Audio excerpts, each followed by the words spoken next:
Tennessee thing. Well, I'm holding on.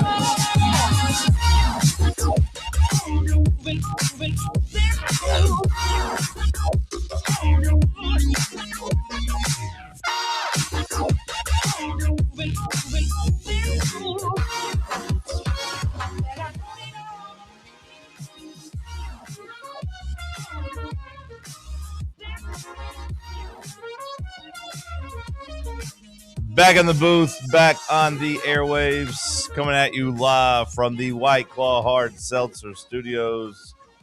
John Reed and the P-Team, Sam Beard and Bad News Bubba. Happy Wednesday morning to you. So no Cody McClure as he is dealing with the fallout from car accidents over the weekend. Hopefully we'll have him back sometime soon. Sam, top of the morning to you. How are you? Top of the morning. Doing all right. Had a long afternoon yesterday. Pissed off with my washing machine. I don't really know the ins and outs of washing machines and stuff like that, but ours lately has just been like an ocean of water in the washing machine. Something's not like draining right, spinning right. I don't know what it is. I did like a load of my towels yesterday, and it was like picking up a dead weight of a body. I mean, it was just so wet. I was pissed off immediately when I opened up the washer because I was like, these are so wet, you can't even get them dry without running it like 4 different times. Showered with a beach towel this morning because I knew those weren't going to be dry. Sitting there in my bathtub last night, I just pulled the towels out one by one, and I was like hand wringing them to get all the water out. My hands are sore this morning from all the wringing. So is it just not spinning? I get it's not hitting the spin cycle. It seems like it. And then I go on to the cycle. We don't have a spin only cycle. It just says drain and spin. Mm-hmm. So then I like go on the little bing, bing, bing, bing, bing, and I shut off all the draining features. Still drains, still adds more water into it. So I immediately shut it off. I was like, all right, we're done washing for the night. I'm hand wringing these things out, and we're just going to have to dry them 3 times over. Did you not just get a new washer? That was the fridge. Okay. Yeah, we're kind of in shambles right now. All right. Well, it'll get dry eventually, but it's like, it probably shouldn't take, 4 hours. You can just do it old school. Yeah. Just hand wash them and hang them up. Yeah. Hell, I thought about putting some damn clothesline out on my fence last night. Bubba, top of the morning to you, my friend. How are you? Top of the morning to you, John. I don't know. Yeah. Just kind of am. Okay. Got things to do. Not really any people to see. Damn, that's sad. Yep. This guy ain't got nobody to hang out with. That's tough. tough. We're just entering the dog days of summer, John. Dog days of summer. Speaking of dog, yeah, sorry about yesterday. I don't know what to do. I got an old dog. It feels weird to like have to miss shows because of my old dog. It's kind of like a dog ate your homework thing, but at the same time, I've had this thing for 17 years. I feel like an obligation to take care of him. So on Monday, I feel like I told you guys a couple weeks ago he's been dealing with like an eye issue, where he couldn't open one eye. That was like his left eye, and then like it's moved to his right eye. But then on Monday it was both eyes. So like he had his eyes closed and couldn't move, and I couldn't walk, couldn't do anything. He wouldn't open them. I was gonna ask if he was like attempting to walk. Well, he was, and then was just like running into walls. Well, he did a little bit. He did a little bit because then I tried to put medicine in it, and then obviously when you put medicine in both eyes, then you really can't do anything. So it was just a disaster. And it's weird because I know dogs aren't kids. Obviously, I get that, but it's almost worse because he's not a kid, so he can't tell me what's wrong, or he doesn't understand what's going on. So then I'm like, I know old dogs go blind. Like I'm fine with that. Like I know eventually their eyes go out, but I'd never really seen them where they wouldn't open their eyes, which to me was like distressed. So yesterday was terrible, which it sucks for the show because A, Cody's out now, and B, the thing about the morning show is that when something does go wrong, it either goes wrong first thing in the morning or it goes wrong like last thing at night. Mm-hmm. So I text you guys at 11. I'm like, hey, like, this is the situation I'm dealing with. And it sucks doing a 2-man show regardless. Like, I wouldn't want to do a 2-man show with pretty much anybody for 3 hours, especially in July. But it also sucks to do a 2-hour show or 3-hour show in the summer with pretty much no heads up. So you guys are put in pretty much an impossible situation. But I had to do it. I had to take him to the vet. So I was dealing with that most of the day. And now he's still not even necessarily better. So I don't know. Like, hopefully he's not bouncing around, hitting everything. I had to give him like a pain pill, like a pill to like help him sleep. Because like when I put the medicine in, he starts immediately just pawing, going crazy, which makes it worse. So I gave him a dog straitjacket. Yeah, essentially. I mean, essentially you need one. So I'm trying to like hold him down, like stop scratching him, but he doesn't understand what that means because he's a dog. So he's just still pawing at his eye and like rubbing his eye against the couch. And have you heard about I think it's over in China. There's some person who claims that they're close to figuring out what dogs say with their barks and everything. Oh, really? Maybe we'll just get that as a breakthrough. Well, he's not barking. If he was barking, I might have a little bit better of an idea, but he's not barking. He's just, I mean, I know what he's saying. He's saying, ow, this is weird in my eye, because he's like scratching his eye. Like, that's what's going on. But I can't tell him, hey, bro, it's medicine. You need it. I got your back. Not trying to hurt you. Which I think he knows that. But again, it's just a stressful thing. It's a stressful thing. So I couldn't necessarily leave him yesterday because my old lady had to work. So I couldn't necessarily leave him just for 4 or 5 hours in the morning, blind, freaking out. What if we just put him in Cody's chair? I thought about that. Not so much in his chair, but just bringing him here and just laying him down on the floor. But him being blind in here, bumping into stuff and knocking wires down. Disconnect the show. And like, to be fair, it's also middle of summer, and like there's nothing like that we have to be here to talk about. Like, I feel an obligation to you guys, to the station, and to the audience, but I feel like you guys would be like, hey, if you guys are gonna miss the middle of July, it's okay. We kind of get it. Don't let it happen in the fall, but it's summertime. We can be okay without it. But anyways, that was my situation. So hopefully I don't go home to a disaster after the show, but we at least got some medicine and got some reassurance, and we'll see what happens. What did we miss yesterday, Bubba? Everything? I have no clue. I'm mad. I am mad about Team USA's performance. It felt like another, dare I say it, don't know if I'm allowed to. Oh, well, terrorist attack.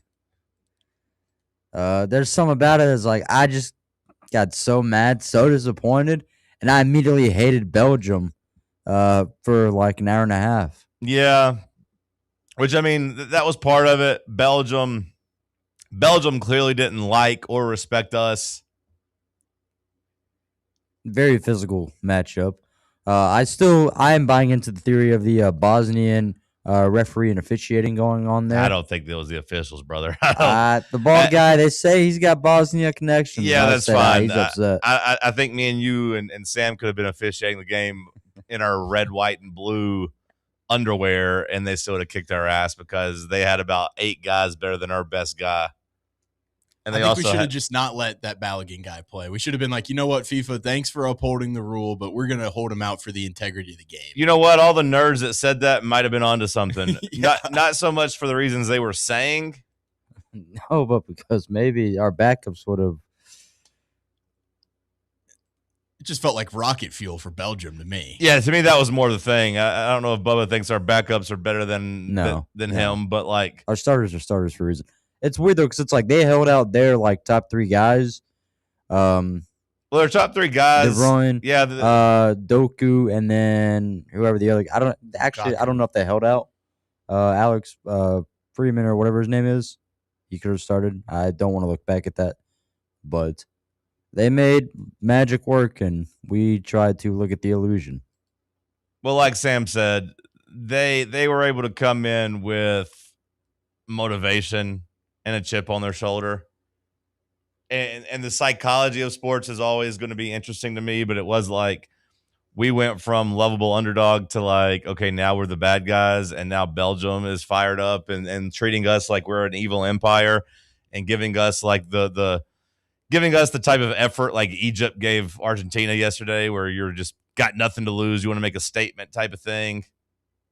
It was like Belgium did that. And then they saw, of course you saw them after the game in there dancing, doing the Trump dance, rubbing it in your face. So it does feel like in hindsight, the overturned suspension definitely didn't help us win. At the least, maybe it fired up a Belgium squad, but they were just better. I do have to say, though, like, you build something up for 10 years.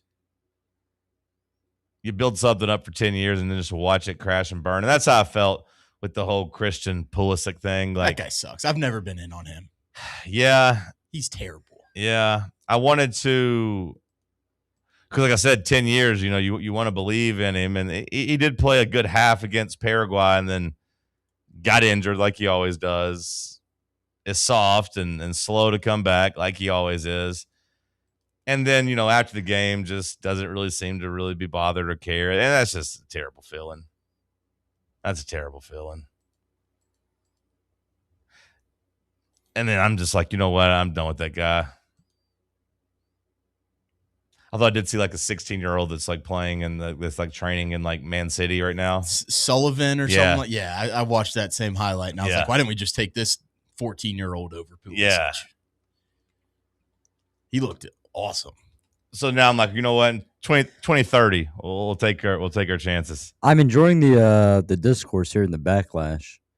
Everyone turning on Pulisic or what? No. Just like people trying to figure out how to solve the situation of us having a competent and like World Cup capable team.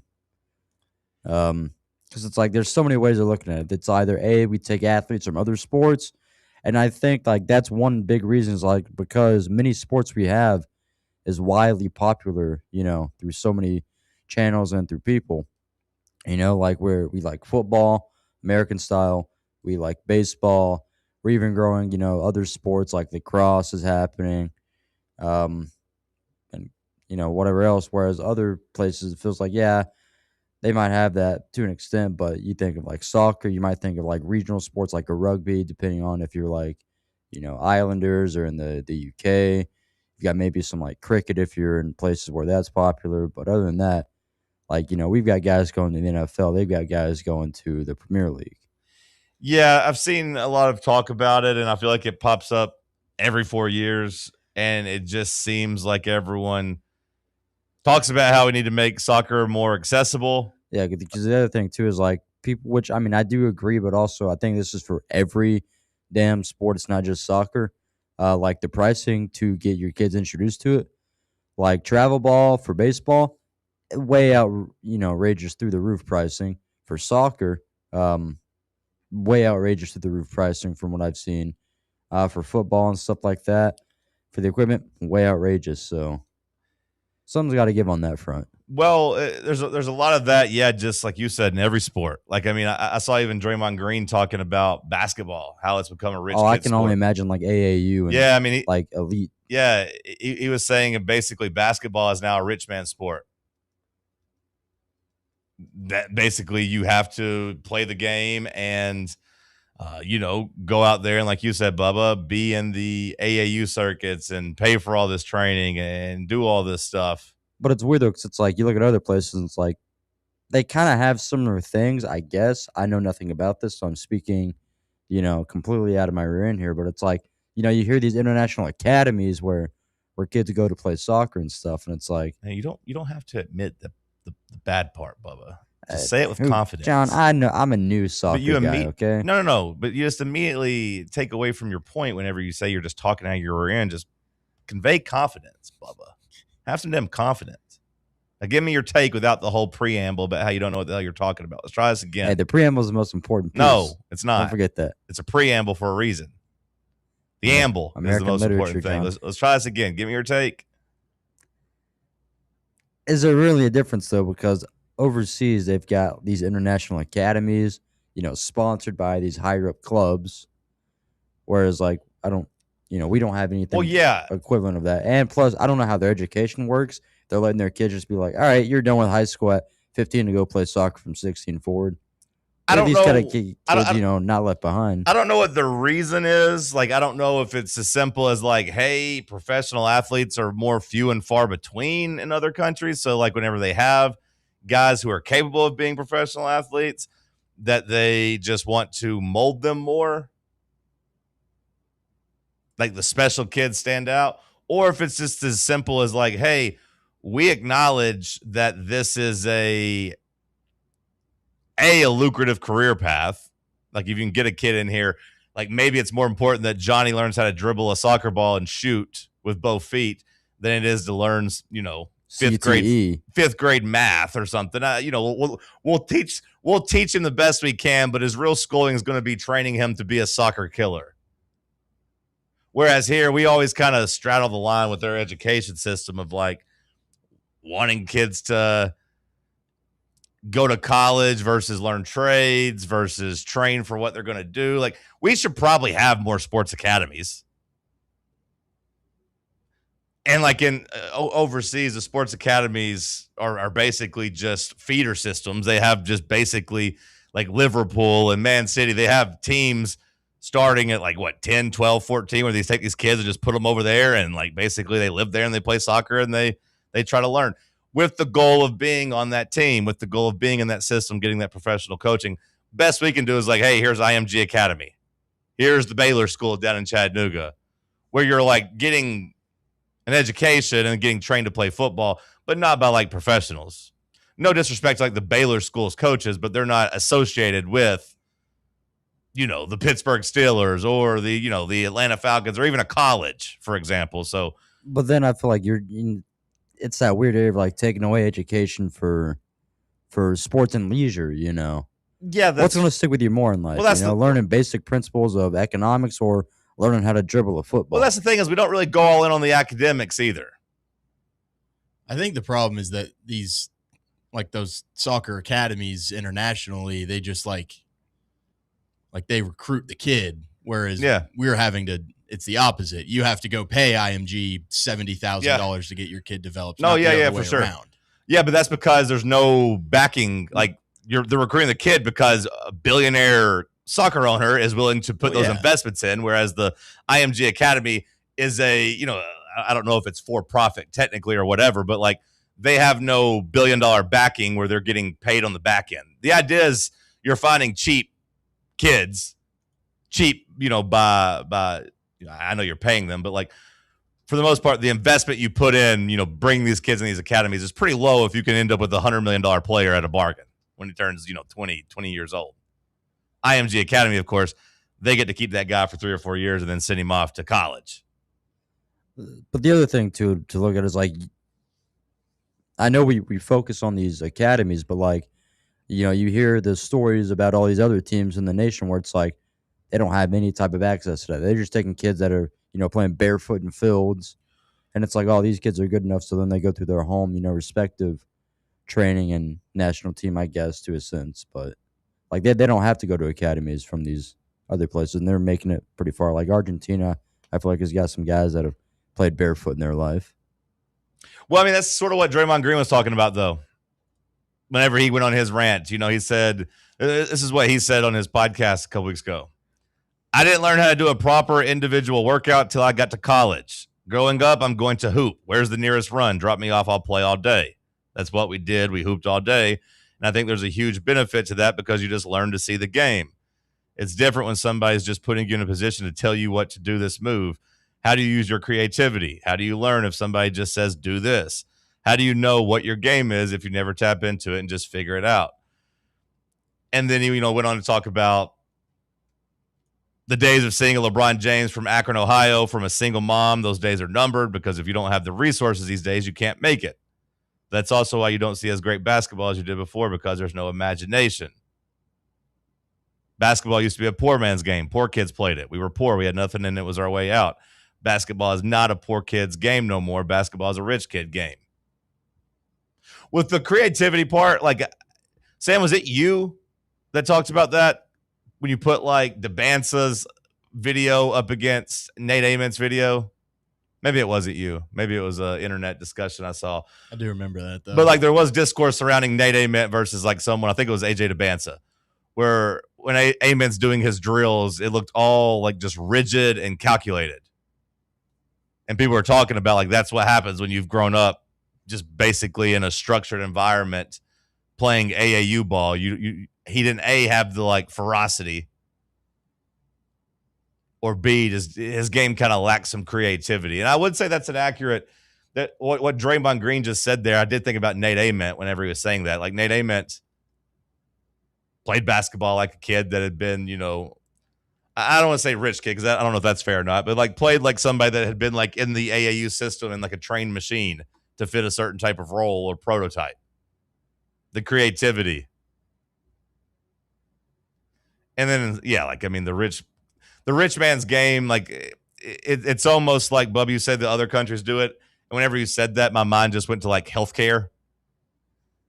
I like healthcare in America as a for-profit, like rich man's game. Youth sports, you could maybe argue should be more accessible to everybody, but it's a rich man's game where you can make thousands of dollars running these leagues. Thousands of dollars per kid running these leagues, in a lot of instances. We've got ball. We've got shirts. We've got shorts, some kick pads each leg, too. Yeah, my buddy was socks, some cleats, maybe some tape as well. Yeah, my buddy was talking about spending $600 on a baseball bat for his kid. And that just seemed crazy to me too. With aluminum wrapped around it. Yeah. Some like rubber handling. Yeah, it's just like soccer. Soccer should be about as basic as it comes when it comes to like startup costs.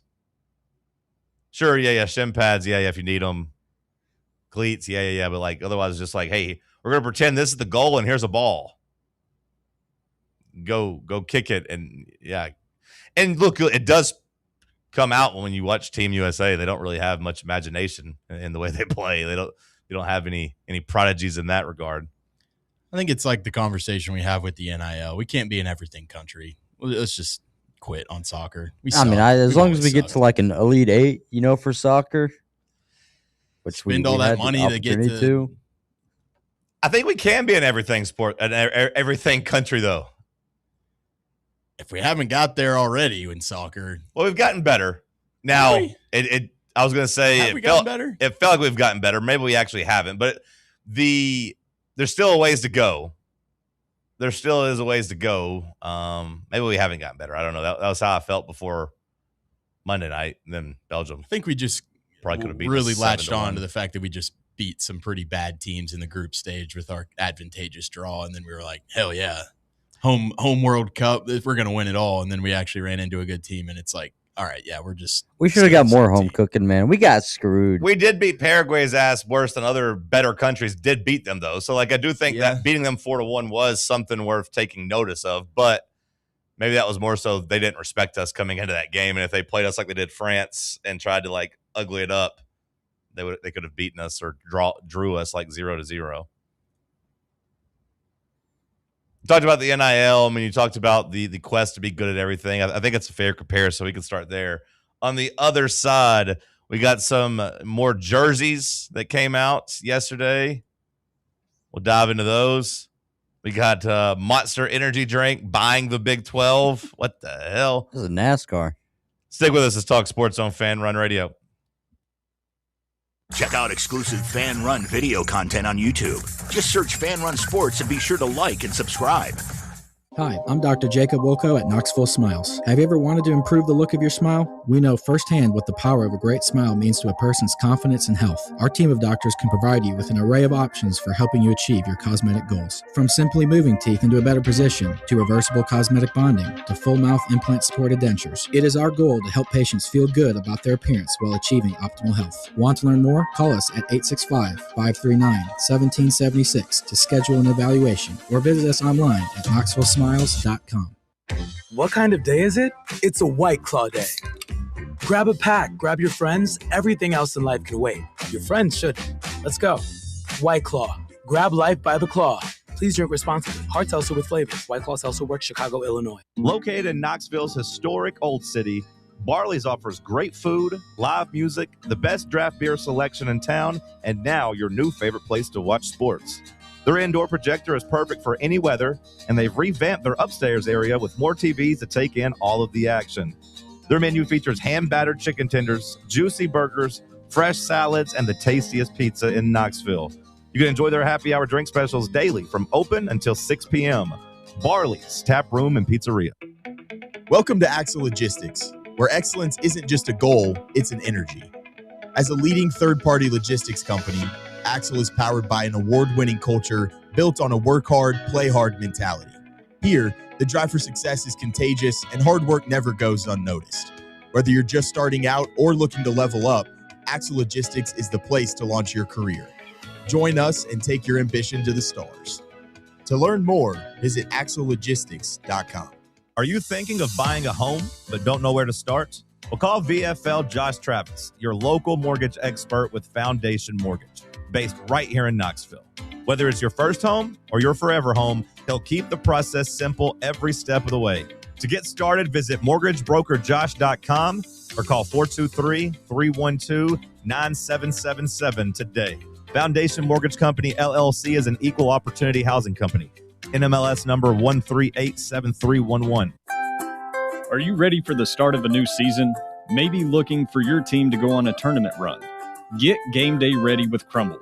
Head on over to your nearest location and pick up 12 pre-selected cookies plus exclusive toppers. When you're looking for dessert options, there's no question about who you should call on. Our listeners already know. Last year, the Dubai chocolate was a home run, along with the brownie batter. Oreo crumb was another crowd favorite. What new flavor will set the standard this season? If you're in the Knoxville area, there are 3 locations ready to serve you: Clinton Highway, Parkside Drive, and Maryville. Download the Crumble app to build your best lineup and vote on the best combos. You can even put your bid in to request a new flavor. Order in the app and slide on over to your nearest location.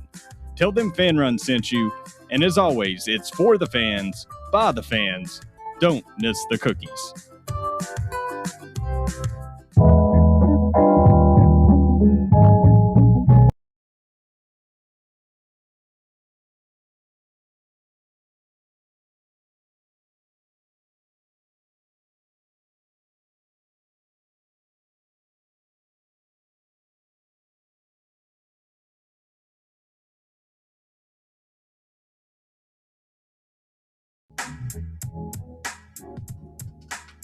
It does appear Tennessee's still going to continue their quest, Sam, to be an everything school. At least that's the vibe I get with the jersey rollouts, because I feel like the quote-unquote other sports, they look pretty badass. I got to say, like, to me, that's been the biggest upgrade during this Adidas rollout is I feel like the soccer team looks much better. Whoa, I like the checkerboard a lot more. I like the little stripe checker, the little condensed checkerboard versus the whole entire checkerboard. It was a little much. We looked like Croatia out there playing. An orange and white Croatia. I think the soccer ones are a huge upgrade. I think the basketball ones have been a huge upgrade for the Lady Vols. I thought the softball ones was a huge upgrade. I think the women, the ladies, have been getting treated well with the new Adidas rollout. As far as the men, Sam, Bubba, did you have any takes on the white release that we got yesterday? I think everything's been clean so far. I don't have like major complaints about anything. I like football. I've seen a couple people like do the edits with the black outline. To me, I like both of them just as much, kind of. I think the white is a good stormtrooper look. I love the new big numbers. The non-orange collar, oh, that's a big thumbs up. Yeah, no, I hated the orange collar. I like bringing back the old school, like circular power tee on the collar too. Okay. Bubba, did you want the black outline? I've seen that. I wanted a outline between that or like the orange and white outline where it's like, white after and then a little orange rings little trim orange around it. I think coming into it, I was in favor of the black trim, but I think once I saw it, I think it looks pretty clean, man. I think so far the baseball jerseys, looking at them, not really much to them. Okay. So you don't like them? Is that what that means when you say there's not much to them, or you're just? They don't really get me fired up. It's like, okay, that's what our guys are gonna wear. Okay. Yeah, I feel like baseball is going to do their own thing and release a bunch more. I think they kind of already have 4 or 5 different looks as it is. So I think they'll have I think they'll continue to do that. The white, though, yeah, I mean, the white was just basic with Tennessee across the chest. I think it's fair to say not much to those. I still like it better than the white Nike jersey we had last year, though. I agree. Like that. I feel like I caught some flack from that from some of our fans whenever I said I am not a fan at all of the huge power tee on the baseball stuff.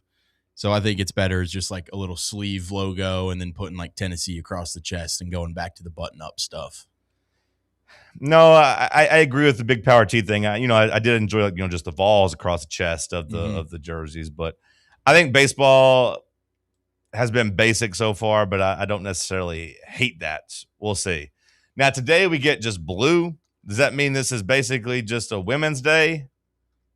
I would assume. Because I don't think we get any primary blue uniforms.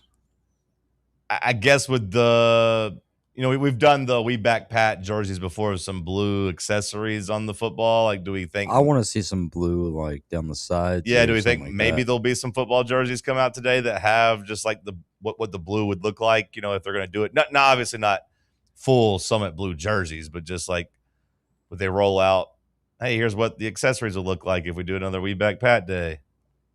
Or is it just going to be mostly women? I guess we'll find out at about 10:47 a.m. I feel like or 11:47 a.m. is about what time they've been dropping it. The difference, though, just between the Nike lady stuff and the Adidas lady stuff is night and day. It has been, right? Like, it's not just me saying that. Like, the women's jerseys look a lot better. Changing it from just that Tennessee to the Lady Vols script is perfect. I think like all the Summit blue trim looks really nice. I think the softball unis pop more. I said it on Monday, I guess, but I feel like the basketball reminds me of the Candace Parker era. Volleyball's looking solid. It's good stuff. So far, what grade are you giving Adidas for their rollout? 95. Pretty damn good, I'd say. Yeah. It also just makes me laugh, too, that Rick Barnes was 100% just like, just give me the Nike uniforms again.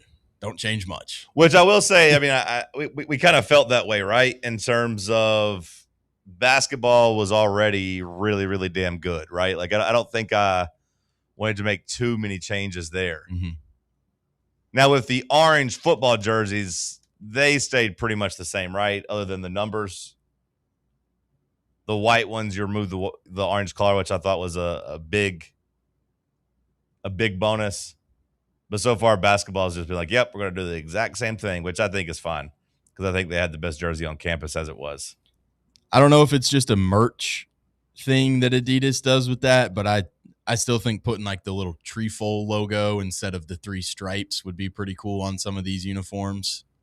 You know what I'm talking about? Like that alternate Adidas logo. Uh-huh. I think that one would look cooler in some places. We'll see if we leave any room for the patch for our sponsors. Thank God it's not going to be Monster Energy because I thought this was a joke of a story at first. I thought this was a parody. I thought this was somebody trolling when they said that Monster Energy has come out and bought the Big 12. I thought it was a joke.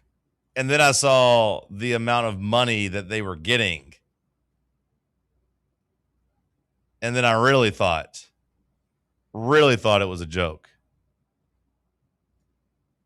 The Big 12 sold out basketball and football for $20 million a year, which seems crazy. Stand up while you're addressing me. I'm unfamiliar with the reference. Did he yell at? Did he see that? No, did he say that? So there was some reporter that asked a question, and then your Mark was like, "Stand up when you're addressing a question to me. Ask it again." Where were they at? Like at media days?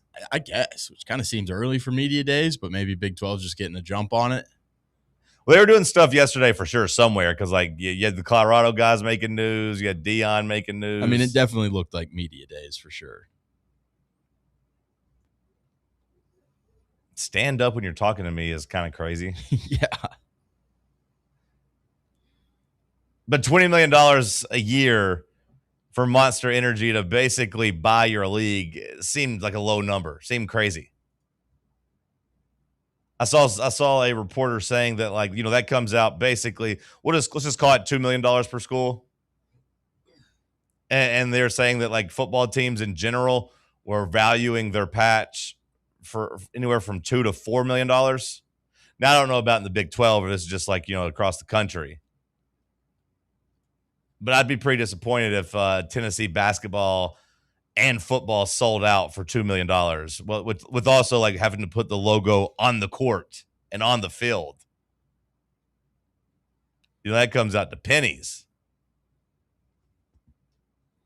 Can't wait to get like a dripping green slime LED court for the Big 12 basketball tournament this year. Monster edition. Maybe we should have been rooting harder for the Pac-12. I tried to say it. Yeah, maybe we should have been rooting for the Pac-12 just to stay alive, and maybe the Big 12 died. I give the Big 12 some credit for staying alive and staying somewhat relevant, but I feel like all that just went out the window. Because when you do the math, I think it comes out to $250,000 per team per surface. That seems like a bargain for Monster Energy. Now, I don't know if this is going to make me want to go buy any Monster Energy.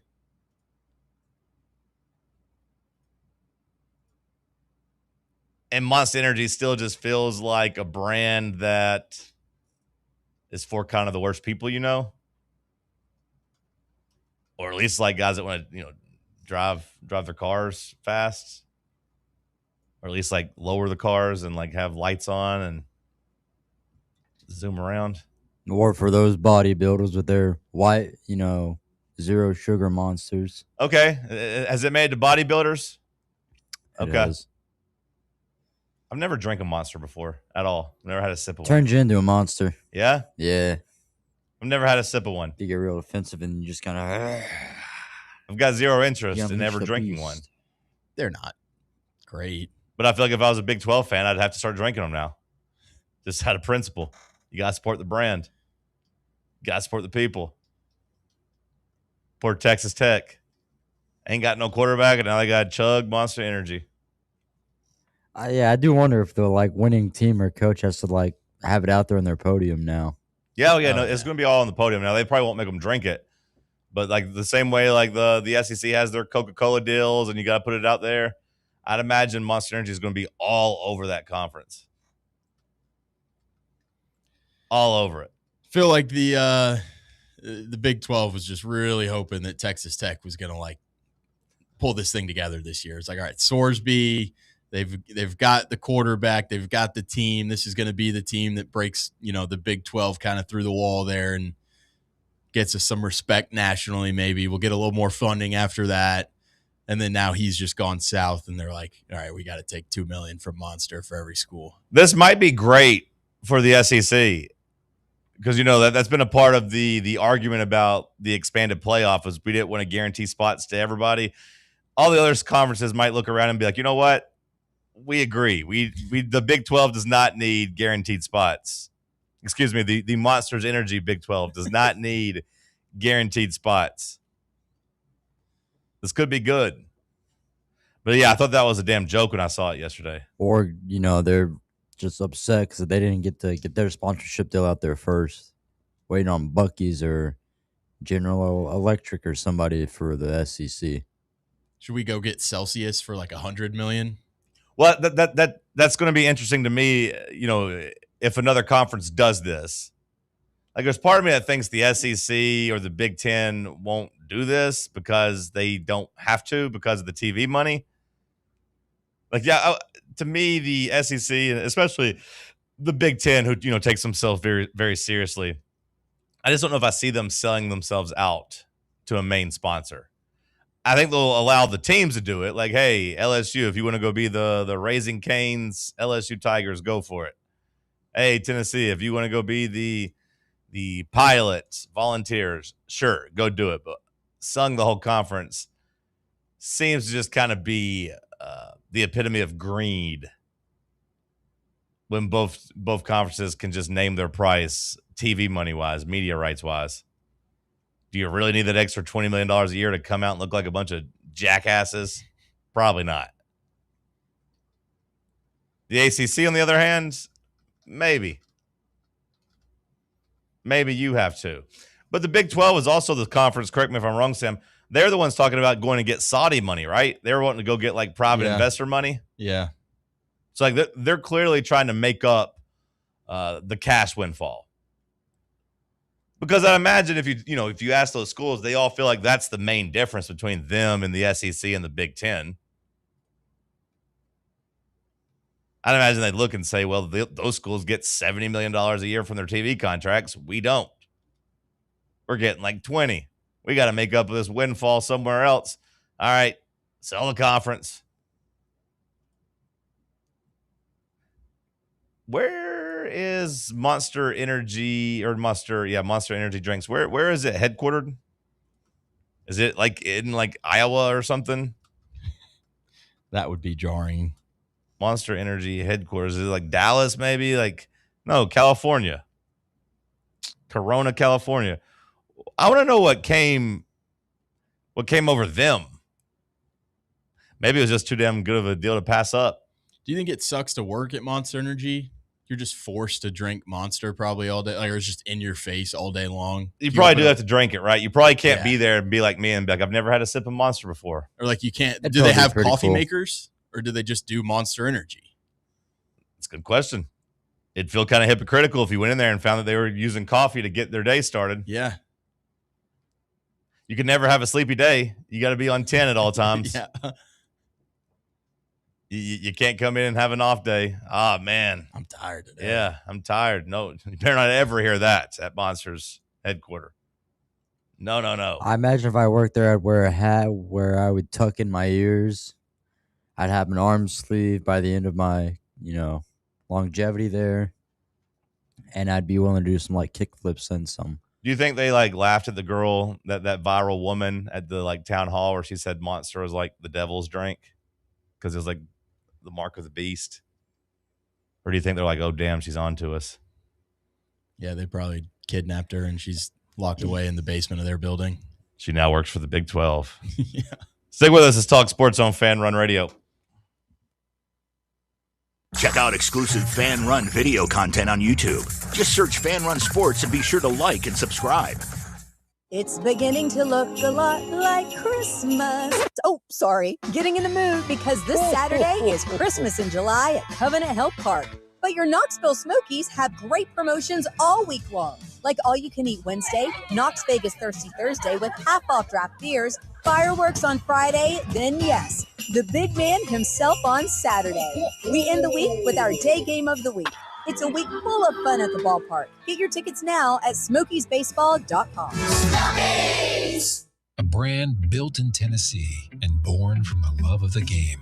Inward Half revolutionizes golfing comfort. Crafted by a former pro and dedicated enthusiast just like you, our luxury performance wear guarantees you stay cool and comfortable through every swing and every day. We're not just a brand. We've set out to create a lifestyle for those who understand that impeccable style and premium performance are a hole-in-one. Enjoy the walk-in with Inward Half. eBay Motors is here for the ride. Go ahead, feel your engine. Admire that perfectly installed exhaust. Your vehicle's moving along this freeway like it was made from fresh installs and a whole lot of love. With eBay Motors, you get over 122 million parts to keep it running. And with eBay Guaranteed Fit, they'll be the perfect fit every time. Plus, at these prices, well, we're burning rubber, not cash. Keep your ride or die alive at ebaymotors.com. Eligible items only. Exclusions apply. Citizens National Bank. Life is more fun with a Good Life account, offering extra benefits, including bank travel. Experience the trip of a lifetime to Ireland. Explore rolling green hills, historic castles, and charming villages across the Emerald Isle. Get in on the fun. Call 865-429-7935 today. Citizens National Bank. Banking never felt so good. Member FDIC. Running a business, coaching a team, planning your next big event, you need more than just gear. You need SM Athletics and Logo Solutions. Custom uniforms, branded apparel, promotional products, done right, done fast, and built to show off your brand with pride. From local businesses to high schools to major universities, SM Athletics is trusted by winners. Get real service, get real quality, get noticed. SM Athletics and Logo Solutions, where your brand comes to life. Visit smathletics.com and let's build something great together. Hey, Vols fans, Cody Brown here. I grew up right here in Tennessee and know what it means when someone says, I've got your back. That's why you can trust Farm Bureau Insurance of Tennessee. Whether it's your home, your vehicle, your family's future, or the business you built from the ground up, we will show up for all of your insurance needs. We are Tennesseans who understand what matters, which is doing right by you. Insurance is not all about just paperwork and policies, but it's about the people we insure every day. So if you want insurance that hits home, give me a call at 865-992-3871. Go Vols.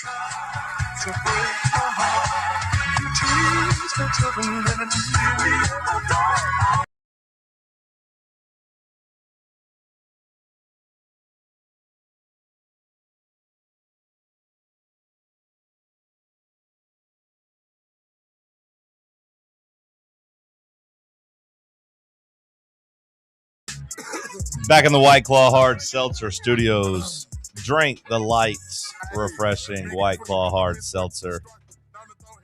Whenever you're out, getting ready to have a pool day or a lake day, your friends tell you to pick up a beverage, bring your own, bring some for the party, bring some White Claw. Must be 21 or older. Please drink responsibly. In our quest to be an everything school, do we need to expand? Does the SEC need soccer? Do we need college? Do we need soccer to be bigger in college? Would that help our quest for World Cup dominance? Yes. Think about a lot of schools, around here. There's a lot of, I assume almost every high school has a, men's soccer team. Obviously, there's women's soccer in SEC. Or, what do those guys do afterwards? They either go into trades or they try to get, JUCO or whatever else way elsewhere out there. Yeah, I mean, it felt like, growing up an hour south of here, so I'm sure Knoxville deals with the same thing, but it feels like you either got like a scholarship, using air quotes, to like TWC, which is now TWU, to play like NAIA soccer, where you didn't really have any dreams or aspirations, or you're like, hey, this isn't really going to turn into anything. It seems like the reward for playing soccer throughout youth and high school was like either you go to TWC or you don't play soccer like at the next level. There was just a couple of small schools around here that had that. I do wonder if you grow up dreaming of playing in the SEC at soccer, if that would lead to maybe the payoff feeling more worth it, because that's a part of it too. Like if you're in the South and we're talking about how expensive soccer is to play, what's the reward? What's the payoff there? Because I feel like if you're a parent and you're putting your kids in these sports, like deep down, like don't get me wrong, I know you're wanting them to get just used to competition, make some friends, but like deep down for the most part, at least at some point, you're hoping that it'll lead to some type of scholarship, right? Like, especially if you're paying a bunch of money to do this. Like, my buddy has his kids in swimming. And like he says, they're pretty good so far for their age. But like in his mind, it's like, yeah, maybe it's like swimming's an easy sport to get scholarships in. So like hopefully this pays off down the road sometime. And, this is a little bit cheaper school if they stay at it. And I guess that's what he tells himself for like spending, as much time. I don't know how expensive it is, at that age for swimming, but just the time investment you make, you hope that it pays off for something bigger down the road, I would imagine. Wouldn't age be such a barrier for college soccer? You're already just 22 years old when you end your college career, and then it's like, all right, then you got to go wait for the World Cup, let's say, if it's not like if you're not just some stud coming out of college. I would assume you're going to want to go play for some club for a couple years to get onto the radar of the men's national team. And it's like, boom, you're 26 to 28 before you get onto the World Cup roster. And then you have one good run at it with that. Like, I think to me, what makes those like European teams so special is that you have Messi making his World Cup debut at like 18 years old, right? Sure, yeah. So I think he was even younger than that when he actually made his debut. I think sure. it was So like the longevity of that is just you get players that can go play 3 to 5 World Cups instead of like we've got prehistoric dinosaur Tim Ream as our center back. Well, yeah, sure. I mean that you aren't going to win anything big with him out there, and you saw Belgium just kick your ass that way. But at the same time, like you said, our best player was Ballo. He's 25, kind of making his debut there. So I mean, like going to college and leaving when you're 22 would still give you at least a window, depending on how the years added up or whatever, where you'd have a chance to be there either at 25, 26, 27, 28. But yeah, like we need players that are on the right side of like 32 at least, right? Like I don't know how many games you're going to win or how good you're going to be if you're relying on guys over the age of 32. I was just curious about like, if you're talking about growing the footprints and growing the brand, do you think Americans care more about soccer if we could have college soccer Friday nights or something? Especially if you can put it in the spring when we're kind of devoid of other stuff. I mean, it's either college baseball or nothing, right? Once you get past March or, the first week of April. It's pretty much college baseball or nothing on the calendar, right? Yeah. I think we could maybe talk ourselves into caring about that. Maybe, possibly. But then we're looking at more, rules and sponsors and whatever money and stuff like that going into it. Sure, that's more fine. Facilities and resources. Yeah, put on TV how we do it with baseball. If we do it with baseball, we can do it with soccer. Balogun joined Arsenal when he was 8. Oh yeah, no, I just meant like him making his World Cup debut. No, I know. I'm just saying that like I think that's just the root of the issue is we don't have enough kids that are in an elite. We're getting coached by random dads at 8 years old instead of, Arsenal at 8 years old. Do we just not want to send our kids away? Probably. Because like you say, he started at 8. Like I imagine did they take him from his family? Like was he at an academy at the age of 8 or just like going to camps for like a couple years and doing that? Because I know at a certain point, though, they do kind of just take you away from your family and you just move there. I feel like they just took him away. Because I feel like at 8, we don't want to send our kids just to some camp. I get that.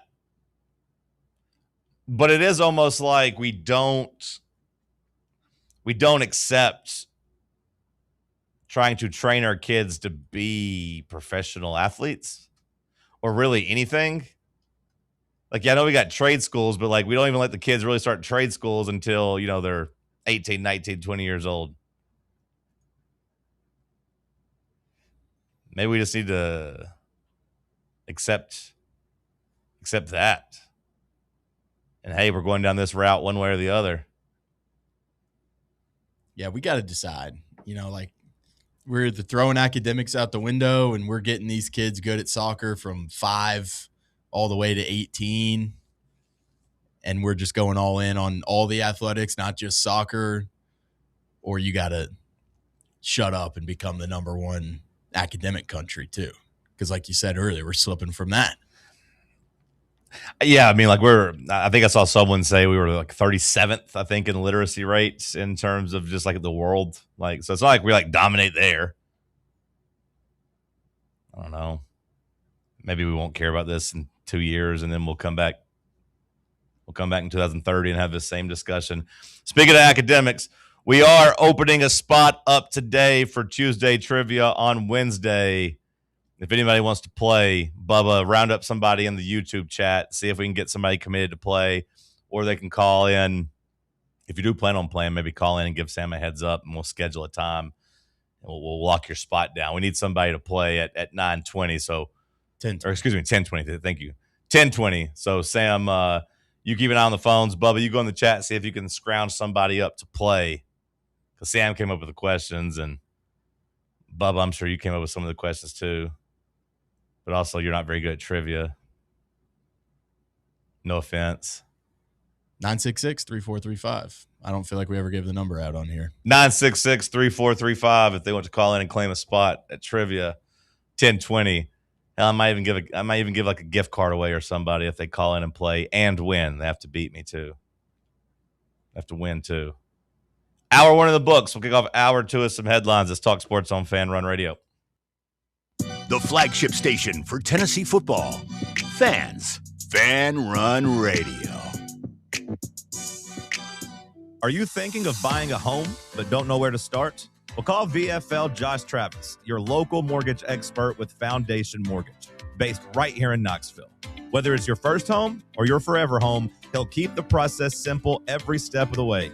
To get started, visit mortgagebrokerjosh.com or call 423-312-9777 today.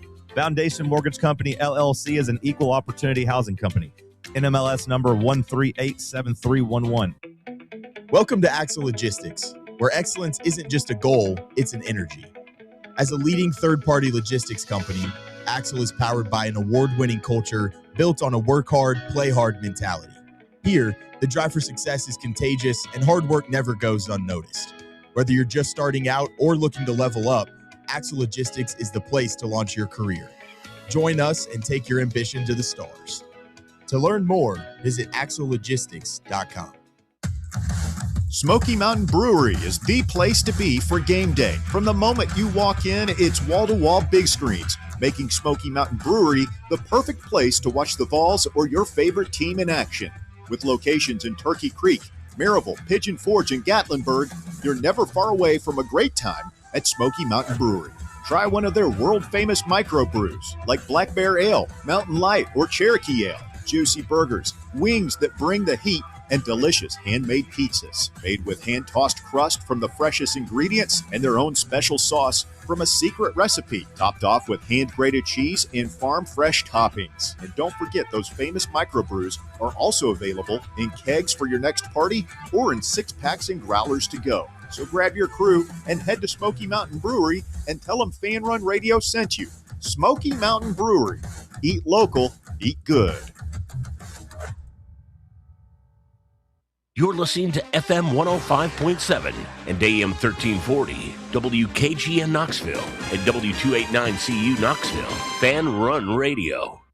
Blackford Veterinary Surgery Referral specializes in surgeries not regularly performed by your pet's general veterinarian. They're currently accepting referrals from vets all across the country. With their newly renovated state-of-the-art surgery center and highly trained staff, clients can rely on professional and thorough care. If your vet says that your pet needs surgery or rehab, ask for a referral to Blackford Vet and let them get your best friend back on its feet. Located conveniently in West Knoxville. For more information, visit blackfordvetsurgery.com. Hi, I'm Dr. Jacob Wilco at Knoxville Smiles. Have you ever wanted to improve the look of your smile? We know firsthand what the power of a great smile means to a person's confidence and health. Our team of doctors can provide you with an array of options for helping you achieve your cosmetic goals. From simply moving teeth into a better position, to reversible cosmetic bonding, to full mouth implant-supported dentures. It is our goal to help patients feel good about their appearance while achieving optimal health. Want to learn more? Call us at 865-539-1776 to schedule an evaluation, or visit us online at knoxvillesmiles.com. Self-domesticating mice suggest some animals tame themselves without human intervention. You're listening to Talk Sports. They domesticate themselves. What does that mean? Mice are able to tame themselves. They're not like the dumpster rats that make you pay a toll when you go to throw your trash away. Airing every day from 7 a.m. to 10 a.m. I mean, because they all like to hang around there with their baseball bats and their leather jackets at night. Hey, you want to throw your trash bag in this dumpster? You're going to have to pay for it, buddy. 50 cents. That's 50 cents for you.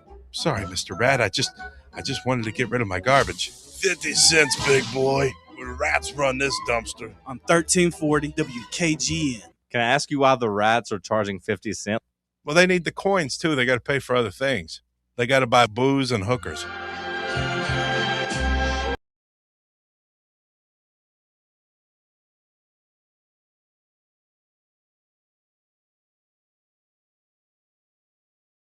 Hour number 2 kicking off here in the White Claw Hard Seltzer Studios.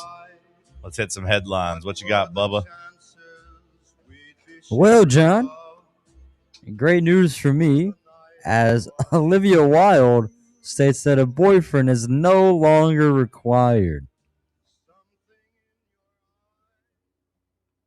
Does that mean she just is down to hook up with whomever, whenever?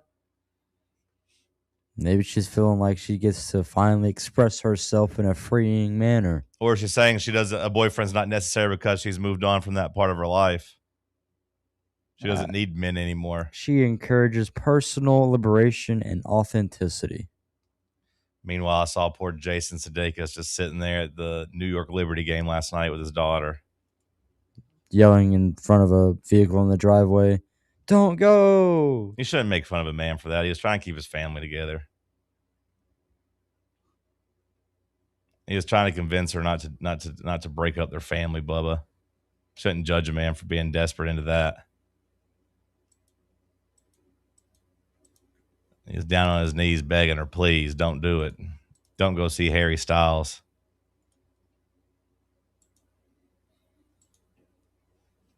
I am interested in her new movie coming out, though. She's got a new movie coming out tomorrow.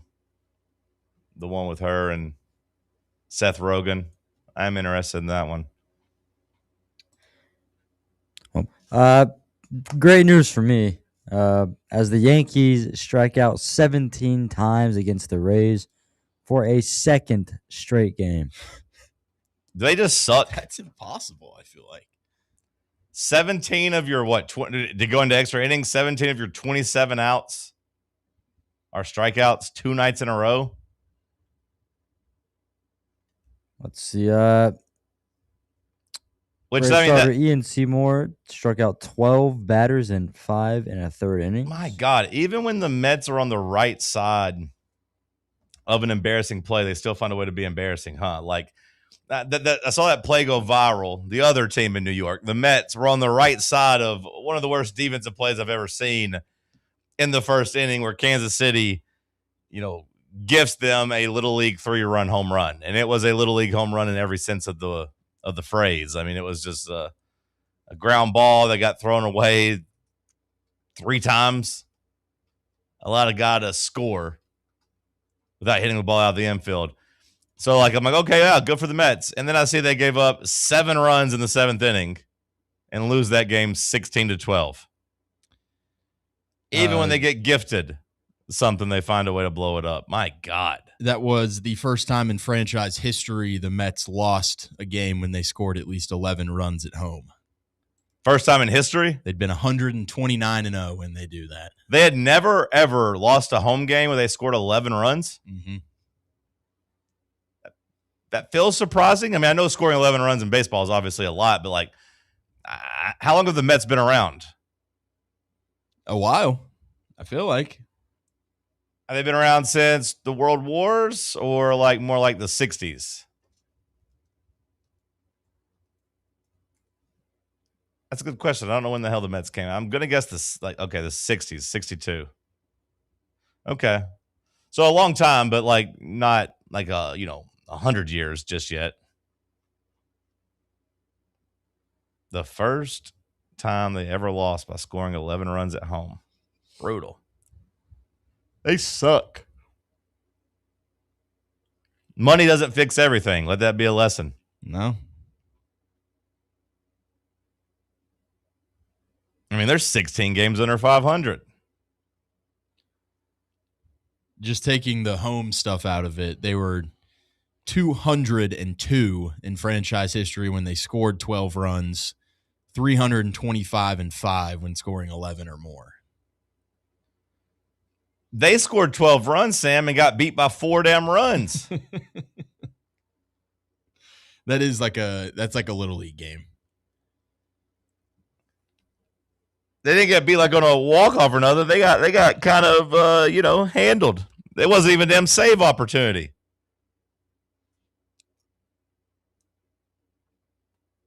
Next headline, Bubba. Yeet. Yeet. Yeet. Yeet. Bad news for Jey Uso, as that man might also have to be taking the Olivia Wilde approach here soon, as unfortunately him and his partner have divorced. His woman left him, huh? Yeah. Do we know who his wife is? Was she's not a wrestler, right? Is she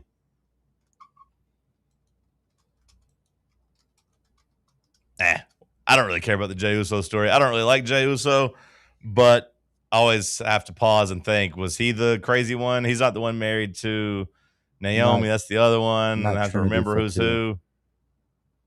A public divorce is tough, though. Yeah, it's awkward. Yeah.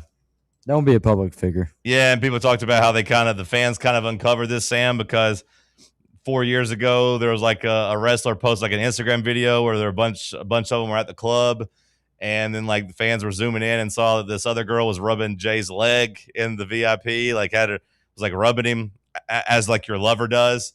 So then all the fans online started talking about it, and then fast forward, here we are.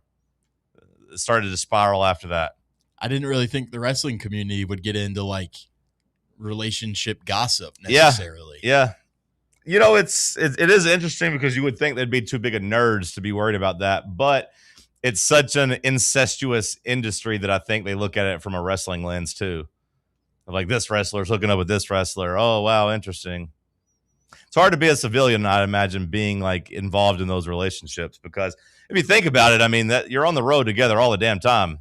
And usually people, especially the guys are sometimes a little hit or miss, but you can't really be an ugly woman working in wrestling. Those are very few and far between.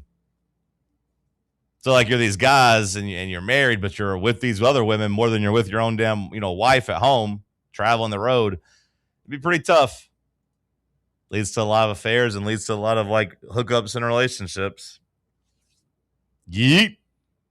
I think they should do a wrestling match with like the women that are already in wrestling, but then we give a chance wives to like the ex-wives. Okay. Well, that happened famously, not that way, but that did happen famously in a pretty popular angle in the early 2000s or mid to late 2000s, where these two guys were friends and the other friend stole the other guy's wife, who was like his manager too. And it got real messy and then used in a storyline. The one guy ended up like quitting and leaving the company, kind of like getting fired over the company, basically, because of it. It did get kind of messy.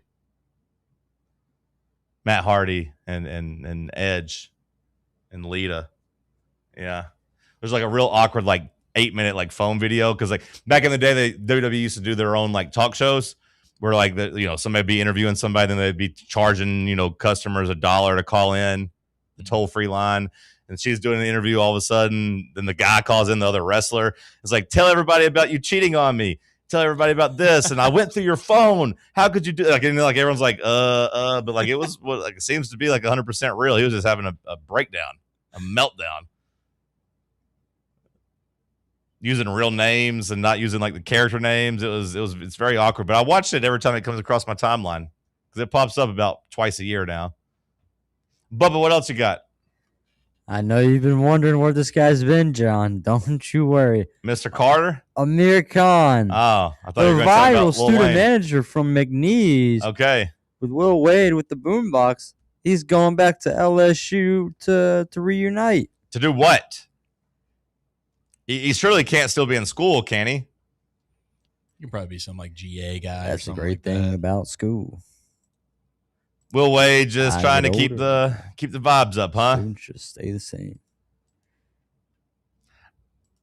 It felt like he was past his welcome last year whenever he was popping up. Yeah, he was. When he sold out to get NIL, good for him, but also help your team get better. Yeah, I can't imagine the teammates thought it was as cute whenever he was getting paid. Probably more than them in most instances.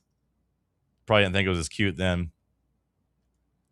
I can't wait to hate LSU basketball again, though. Yeah. They've been pretty irrelevant for, basically this entire decade. I hope they stay bad, but it will be fun to actually like root against them and hate them again. Maybe they'll end up being good. I don't know. Speaking of teams that have yellow in their basketball uniforms, this Kerr Kriisa situation. Yeah. Being an organ donor, or selling his organs, whatever the whole... I don't think he was going to be an organ donor. I think he was offering to sell his organs to pay off a debt he owed. I think that's the opposite of being an organ donor. They were going to be organ takers. He was going to sell a kidney to get out of debt. Sam, you've been involved. You've been reading up on this story, right? Like you've been. Oh, I thought you meant I've been involved in Well, I about said that. Selling You've been kidneys involved off. with this. No, you've been intrigued by the Kirk Krisha FBI thing, right? Can you give me like kind of a rundown? Because I've stayed pretty much out of the story outside of him offering to sell a kidney, sell organs.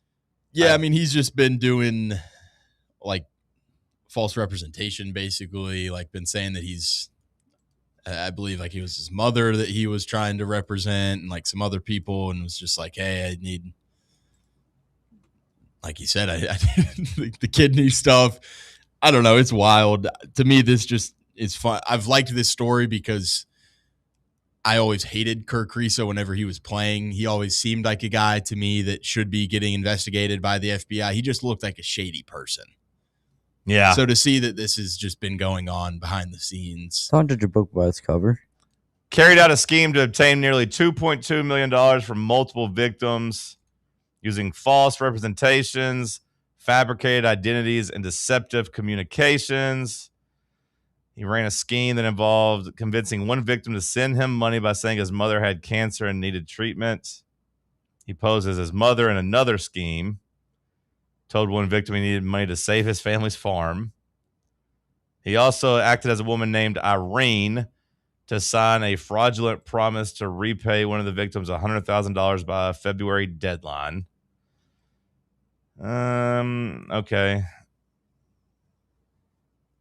I need to get more of the details of that. But yeah, it sounds like he was just running some type of almost like a catfish scheme, I guess.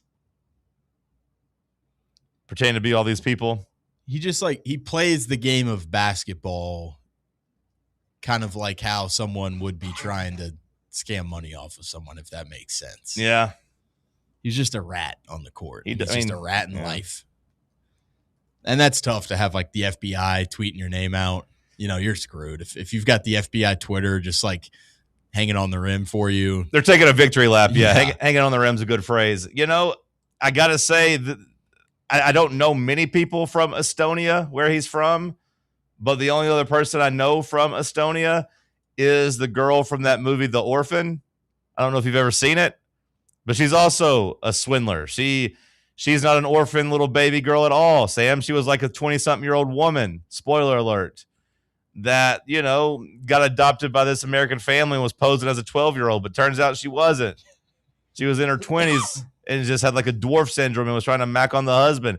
And when the husband didn't want to, you know, do stuff with her, she would always like kill the families. And that was based off a true story.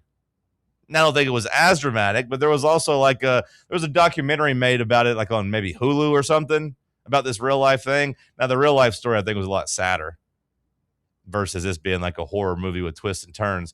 Sorry if I spoiled it for you guys, but like she was from Estonia, so now I got her and I got Kirk Krisha. So people sent him $2.2 million, though? Like he was scamming enough to get $2.2 million? Because that's the number that's got thrown around here, right? Yeah, I mean, at this point, I'm rooting for the entire LSU international team to just bankrupt the city of Baton Rouge. Or if they just have an entire team full of guys that are... Do you think he thought he was getting out of trouble when he transferred from like West Virginia to Kentucky? Because like all the crimes he committed apparently was like, or most of the crimes or whatever was like when he was at West Virginia. Do you think Kentucky just gave him enough money where he's like, I've made it, I don't have to do this anymore, I'm good? Maybe he just got bored in Morgantown. Yeah, maybe that should be his defense. Like, what else am I supposed to do? But apparently he's facing a maximum of 20 years, so that means he probably won't get that. But like, he's facing some prison time, and they're going to try to make him give all the money back, which I don't know if he has. He was supposed to be on that Kentucky team in the basketball tournament. They'd posted that like last week that Kirk he was playing with their Kentucky the yeah the $1 million winner take all with all like play on that yeah, which is kind of part of his. He was hoping he could win that to repay his debt. He needed it, yeah. It's kind of like that Matt Miller guy at ESPN who had to like get in a car wreck to pay back people that he owed. What a crazy story that was.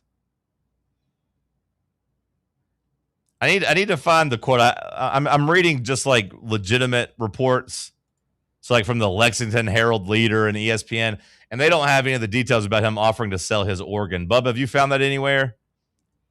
I think that one's just in like the actual, like the affidavit. Yeah. Okay. Because I remember Matt Jones tweeted something. Okay.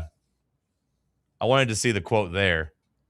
I saw the story, but I wanted to see the situation, like how much he owed that person and what he had offered to sell. Yeah, in November 2022, Kirk Risha falsely told victim 1 that he intended to sell his organs for money to repay her.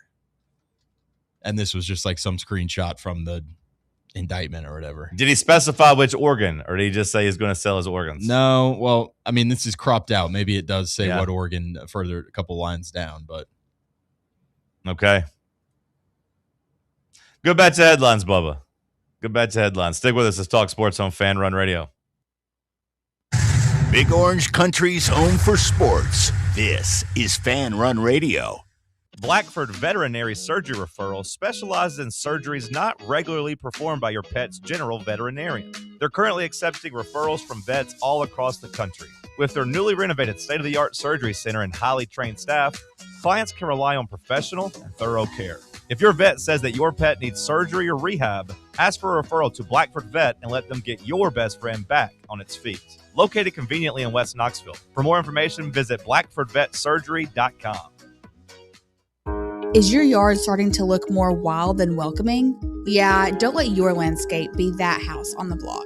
At ECR Total Landscapes, we make sure your outdoor space is something you're proud of. From de-weeding flower beds to leaf blowing, trimming, mulching, and more, completely customizable to your property's specific needs. We'll handle it all. Why spend your weekends sweating it out in the yard when you can just sit back and enjoy it? That's the ECR difference. And right now, new customers can get 10% off your first month of our monthly maintenance package when you sign up for a full calendar year. That's right.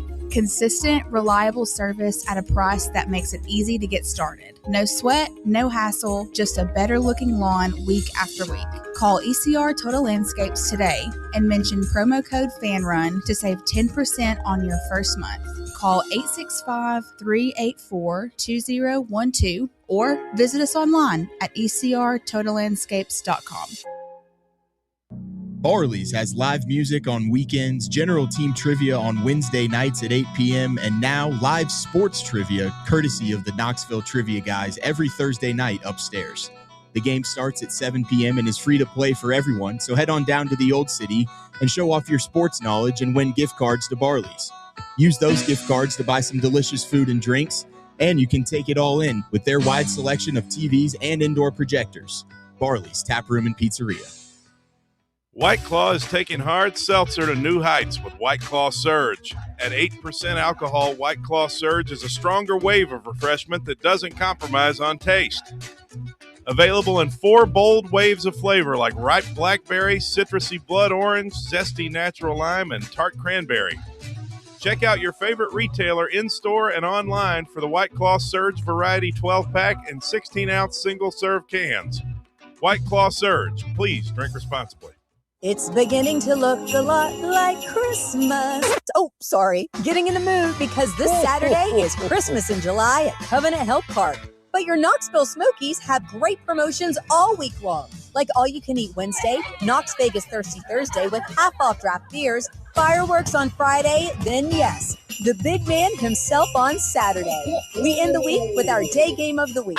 It's a week full of fun at the ballpark. Get your tickets now at SmokiesBaseball.com. Smokies! In a world filled with deadlines and screens, sometimes we forget the simple joys of life, days filled with special moments. At Inward Half, we understand the essence of these moments. Feel the difference between our breathable fabrics and flexible apparel as you disconnect from the hustle and bustle and reconnect with what truly matters. Inward Half. Simple luxury for on and off the course.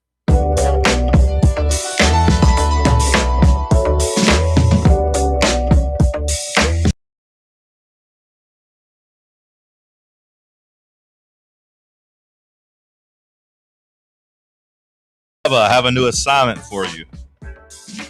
In addition to finding us a trivia competitor, I need you to look up and tell me what Ripple XRP is. You know what that is? Ripple XRP? Yeah.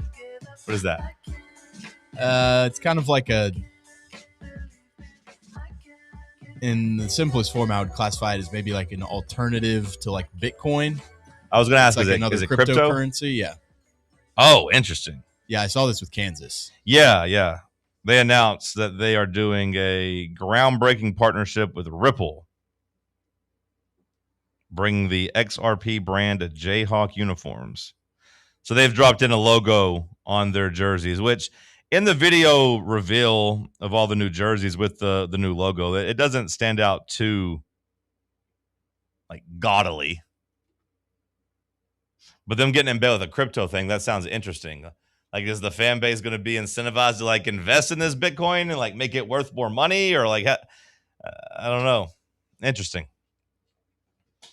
That update, I was just curious what that brand was. I don't really have a segment built on that. I was ready to go because over the last couple of days, we've gotten some updates on Tennessee football's, main focus right now.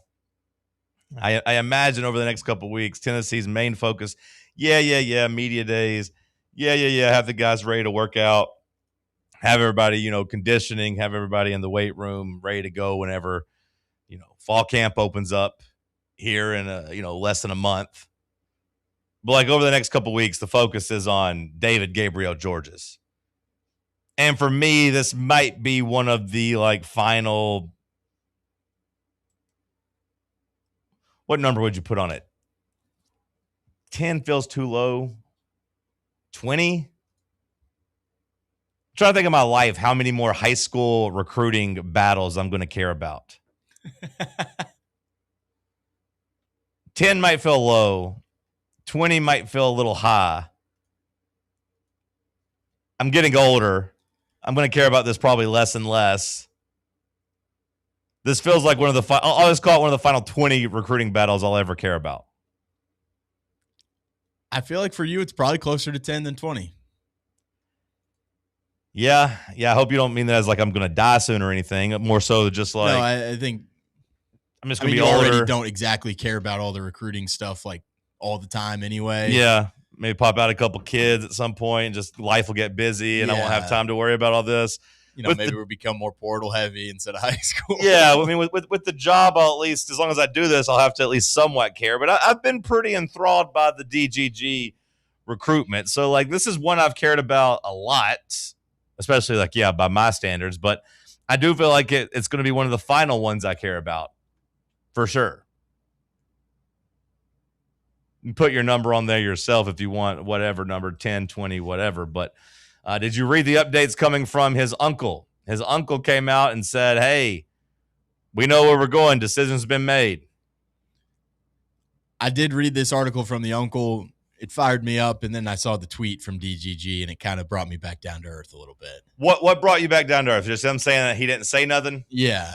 To me, it just makes me feel like the uncle's just kind of, this is the uncle's experience, and maybe we're not getting, what DGG is thinking right now either. Yeah, I mean, he's an uncle. So you're pushing back just on the idea that he's got his mind made up, or just that like he's not. Like, all these quotes are BS. Like the uncle's just basically just enjoying his time in the sun. That's kind of what. Call him, get a quote. He doesn't know what the hell he's talking about, though. I mean, I think he knows what he's talking about, but like, I read this article first and I got really, really excited, and then I saw DGG start tweeting, and to me, it felt like. I don't want to say like victory lapping maybe, but like made me feel good as a Tennessee fan. And then that tweet made me feel like, all right, this race is still probably, he hasn't decided. I guess that's the short way to say it. The uncle did say something that I found interesting where he just said it's shutting down once we make this announcement, which I don't know if that matters or anything. It's not like you have to it's not like you can sign your official paperwork and like, bind yourself to that school for eternity. Like, you can get out of those even after you sign. You can definitely change your mind. For example, if he commits to Ohio State and Ryan Day leaves, or they go 9-3 and Ryan Day gets fired, or on the other side, if he commits to Tennessee and we have a bad year. I don't think the uncle's saying that him shutting it down and not being able to be flipped is actually true.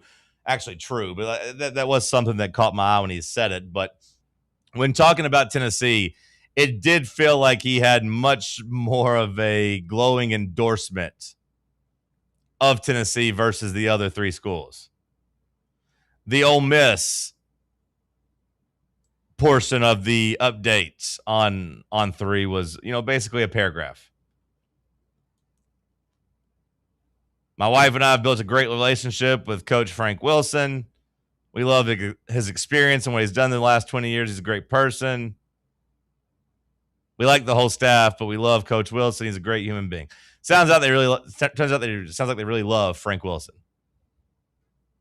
But that's all they really say. About Ohio State, look, I think the uncle is saying about Ohio State what I think we'd all say about Ohio State. Ohio State is Ohio State. You can't go wrong with that type of team. He'll be surrounded by 4 and 5 stars. They got a lot of linemen. They reload every year. I think that's what we'd all say about Ohio State, right? The biggest thing that he said about Ohio State, and that to me that made me feel good, was like, Ohio State's got a laundry list of first-round draft picks over the last however many years and stuff like that, and he'd kind of just be like another number in the NFL machine for Ohio State. Whereas if he went to Tennessee, he'd be the feature guy. He'd be the star. It does seem like it is kind of feels like a little bit of a slap in the face to Tennessee, like, because we're not necessarily on that level, but at the same time, it does kind of feel like an advantage in our recruiting of, hey, you can come be the main event here. You're not just getting lost in the shuffle of all these other kids. He went out of way to say that he's had, conversations with Ryan Day, a lot of conversations, because that had started becoming a narrative, right? That like he didn't really have the best relationship with Ryan Day. From a Tennessee perspective, Josh Heupel, we talked about how he had a better inside track versus Ohio State, just from the head coaching relationship standpoint. So the uncle did go out of his way to say, hey, we've had a lot of conversations with Coach Day the past few weeks. But then he goes on and say, yeah, I grew up an Ohio State fan. I understand what they are as a program. The opportunities to actually win national championships every year. The fact he'll have other backs with him so he doesn't need to carry the load by himself. Which I don't know if that's actually – because I'd heard a little bit opposite of what DGG wanted. Now, sure, I don't think a running back wants to get ran into the ground. But I was kind of told that one of the requirements or one of the main selling points for this recruitment was that he would be the main guy. Now, I know there's a difference between being the main guy and getting ran to the ground and having some help. I get that, but I don't know if the loaded stable of running backs is a positive selling point there, because I think this is a guy that wants to start from day one and be the main guy. Move over, Deshaun Bishop. No. I'm coming to town. And then the Tennessee portion of the article, much longer. This is just going to be me reading the quotes. Tennessee is different. That's where we have the best relationships overall. We might have the best position coach relationship with Coach Locke. Been around him a long time. But I think overall, when it comes to a staff, the best relationships are with Tennessee. I've been on the message boards and watch all the YouTube stuff every day. I know how hungry the Tennessee fan base is. I know what it would represent for David to go to Tennessee. He would end up being a legend at Tennessee. Let's put it that way. I believe in the kid's ability. I believe he can do it wherever he goes. I'd feel the same if he went to James Madison. In terms of how hungry the fan base is at Tennessee, it would be insane for him to be very successful there. I feel like a player of David's caliber goes to a team like that, I feel like other players would follow. If you compare Ohio State to Tennessee, Ohio State would remain Ohio State. I feel like if you're a big-time player, you can go to a team and they'll build something around you and they can have their best 3 years in history. Tennessee may not be Ohio State the next 10 to 15 years, but your 3 years there could be the best years of Tennessee. You could take it the distance. David Sanders would be there. I think Faison will be the starter. I think it's two very different situations, but I think he can be successful in both. I'm not saying he can't become a legend at Ohio State. I believe in my nephew. David will do what he does. He's the best running back in this class, and it's not close. Wherever you go, blah, blah. Sometimes when you're a part of a machine, you're just another great player in that machine. Here's the part Sam's talking about. But when you go to another team where they need you, and Ohio State fans where we need David, Ohio State doesn't need David. Ohio State can go in the portal and get a couple good running backs. They'll probably try and flip someone else if David doesn't go there. Ohio State will always have the pieces. I feel like a school like Tennessee, and I'm not saying he's going to Tennessee, but David will be the main guy, and they'll bring another back so he doesn't have to run the ball 300 times a year. Okay. So that was a lot of talking. It was a lot of talking. The more I read this, the more I feel like the uncle might just like hearing himself talk. This felt like an article. He commits on the 22nd, right? Yeah. Like, to me, this felt like an article that comes out on July 20th, not, the 6th or the 7th, whatever it was. Yeah. The uncle likes hearing himself talk. Do you get any red flags from the uncle the way he talks? Do you have any flashbacks to Nico and his big fat daddy, or bring me my money? Yeah, or just somebody saying, bring me my money. I'd hope that our program can learn from our past mistakes and say, yeah, this kid's talented enough that we'll find a way to deal with maybe I don't even know if I'd call him a potential headache. He maybe just seems like a guy that's willing to go give on 3 a lot of information. It does also seem like he loves Ohio State. Like, he says he grew up a fan there. So, like, we get it, bro. Ohio State's good. Yeah. They can win a national championship with or without him. Yeah. We get it. Tennessee, they're poor. They need him. They're desperate. Ohio State's always going to be good. Tennessee might never be good again, but with my boys there, that's going to be the best 3 years. They'll be good for 3 years. They might not be good in 10 years, but for 3 years, if we're there, we'll be good. We'll bring some players with us to make sure we got good players. Yeah. Yeah, that was interesting. Yeah, the family's probably thinking, why is this guy speaking? Well, I kind of get the nephew. I kind of get DGG coming out and be like, hey, I didn't say all that. Like, I didn't say nothing. I think he also said something about, I can't remember now. I literally had it in my head and then I lost it. Something about, just about like this Ohio State team, and he's just going to be able to kind of go out there, and it was more so of just being the guy at Tennessee. Well, yeah, no, I mean, I think that's, and I have been told that's part of the pitch. Obviously, Tennessee's going to sell that, but I think that's something he wants. Like, I do think you would want superstar treatment, and you would want to be a focal point of the offense. You'd want to be a focal point of the program in terms of not only like touches and opportunities, but like NIL opportunities as well. Like being on the billboards, being at the very least lockstep with Faison Brandon. And you could sell a pretty good trio of skill position players, over the next couple of years between Brandon and Keys and DGG. If you're able to land this guy, it would be the best trio you've had, at least on paper, of course. We haven't seen Keys play. We haven't seen DGG play. We haven't seen Faison Brandon play. We ain't seen none of those guys play. But that's a trio that you could sell. 3 guys, 15 stars, and a whole lot of excitement.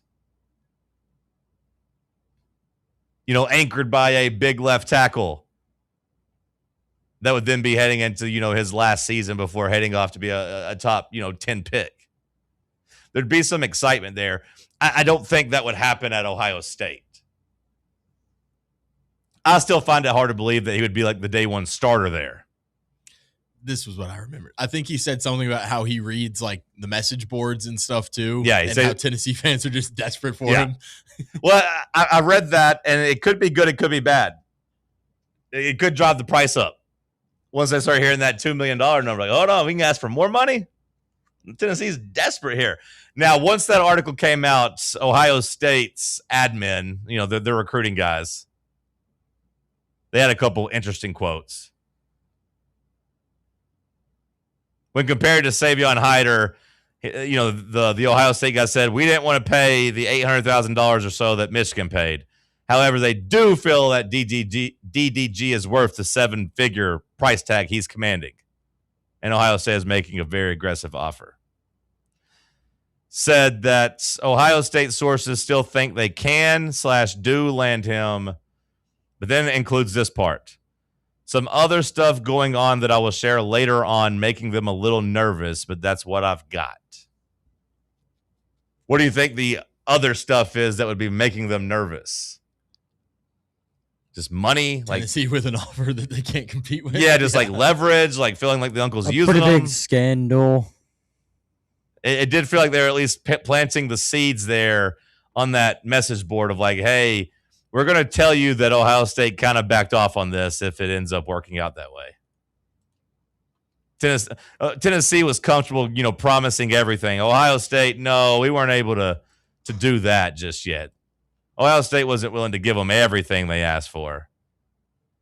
They wanted private suites at the stadium. They wanted their own access to like a jet, and Ohio State wasn't going to do that. That's what they're laying the groundwork for. But there's your DGG update. We are now 2 weeks away from it, Bubba, so you won't have to hear about it for longer than 2 weeks. Hooray. That will be a very nervous, I was thinking about this, though, like if you do land this commitment in July, I think every Friday night I'm just going to be like really, really nervous. Just watching him play high school football. Just like put him in a bubble wrap. Like let's just wrap him up and Making sure that he can learn how to pass block. Yeah. Yeah, Bubba trying to teach him how to pass block, but like just playing. I just be like, hey, we don't make sure you don't ram him in the ground down there, Baylor. Like 10 touches a game is enough. Let him go get his 100 yards, 10 touches, and then it's fine. And then if he doesn't, then we try to tamper and get him after 1 year wherever he's at. If he doesn't come to Tennessee, sure. Yeah, sure, Bubba. We'll do some cheating there. The final regular season game of the Baylor school is at Knox Catholic. Nice. On October 30th. So that's something to keep an eye on. Either that'll feel like, a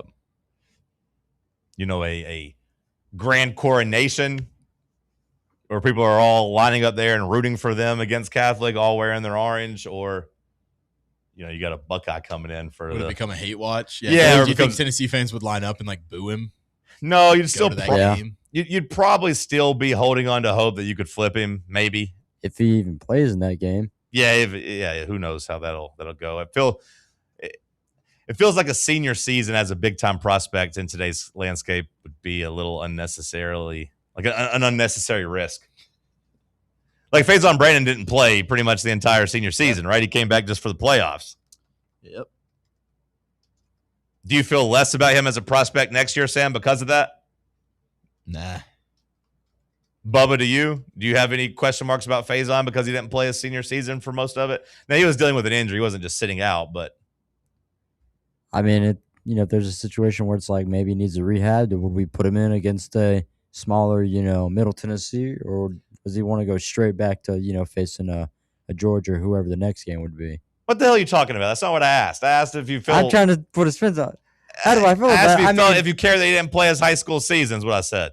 That has nothing to do with him in college. What the hell are you As talking a man about? that didn't really know him for, before all this, whatever. not really. If I was a teammate, Whatever. I'd be like, this guy kind of blows a little bit here. Well, it depends. I mean, he came back. They won a damn title, didn't they? He carried them to the state championship.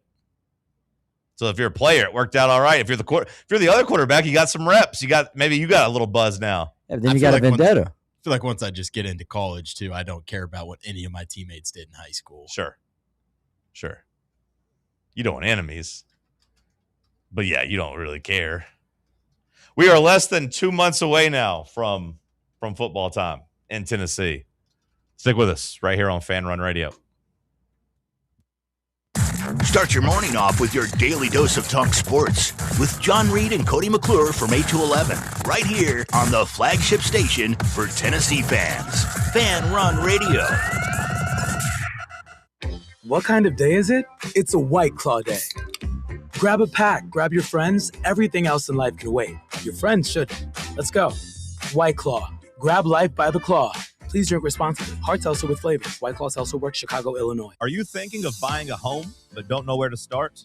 Well, call VFL Josh Travis, your local mortgage expert with Foundation Mortgage, based right here in Knoxville. Whether it's your first home or your forever home, he'll keep the process simple every step of the way. To get started, visit mortgagebrokerjosh.com or call 423-312-9777 today. Foundation Mortgage Company, LLC is an equal opportunity housing company. NMLS number 1387311. Hear that? That's the sound of your life. Perfectly imperfect. Beating in rhythm to the world you've created. But every time you drive after drinking, the music gets drowned out. Your life sounds pretty great. Don't let a buzz ruin it. Buzz driving is drunk driving. Don't drive buzzed. A message from NHTSA and the Ad Council. Vol fans, reimagine your home at Broadway Carpets and Flooring for any remodeling or building needs. With a variety of carpets, rugs, hardwood, vinyl, and stone, Broadway has all the flooring and installation options you're looking for, including pet-resistant products like Pet Perfect Carpet from Shaw Floors. Visit their showroom in downtown Knoxville or the location in West Knoxville located on Kingston Pike near Pellissippi Parkway today. Tired of spending your weekends working in the yard? Let ECR Total Landscapes handle it for you. We'll take care of de-weeding your flower beds, leaf blowing, trimming, mulching, and more. Let us do the heavy lifting so your landscape looks great.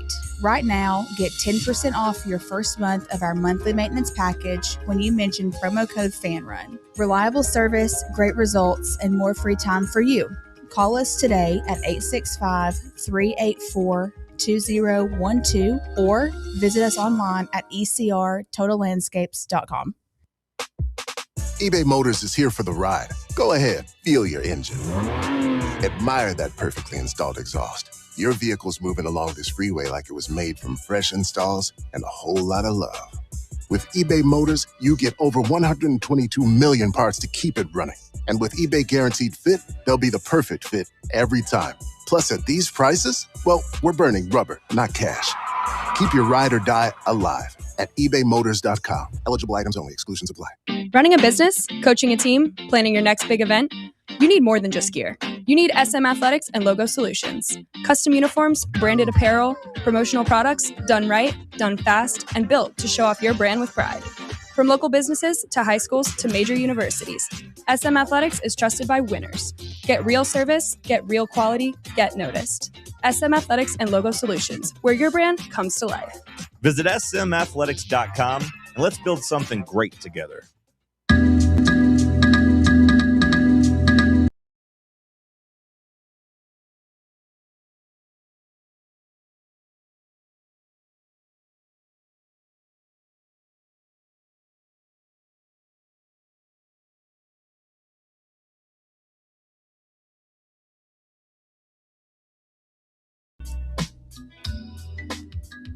We are under 2 months on the countdown for Tennessee to play football. Although I gotta admit, I was still maybe reading, more basketball practice updates and thinking about how I wish I could fast forward to basketball season. I think I'm getting there with football, though. I am. You're there? I'm not there, but I'm getting there. Getting there? Bubba, are you there yet for football? Not fully. Yeah. I will be, though. I'm really anticipating trying to go down to Atlanta for the Georgia Tech game. Granted, ticket prices will play a factor in that. But if I'm thinking about that already now, I think that means we're in pretty good shape. Sam, what will it take for you to get there? Just like for football season, or Atlanta? No, football season. Just to be like actually where you consider yourself pretty excited. Just the calendar to change to August. Is it media days? Yeah, probably a little after media days. Like this 2 week stretch is really tough for me to try and like get it out of me. I think this is just kind of like these are the brutal weeks of the summer. You just got to get through it, and then I think when I see that happen in a couple of weeks, I'll be like, all right, this is kind of football season. I'll see some more tweets about football itself. Like Adam Schefter tweeting about the Hall of Fame game or whatever being however long away, like a month away or something like that. Like, to me, that starts my football clock up a little bit, even though I don't care about that game in the slightest. So I think it's just the natural progression of the season a little bit. Nothing that this team can do, to be honest with you. I'm already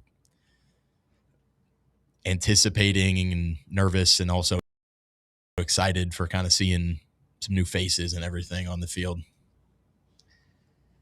Maybe strangely enough, maybe it would be what we just talked about with the shot in the arm recruiting wise.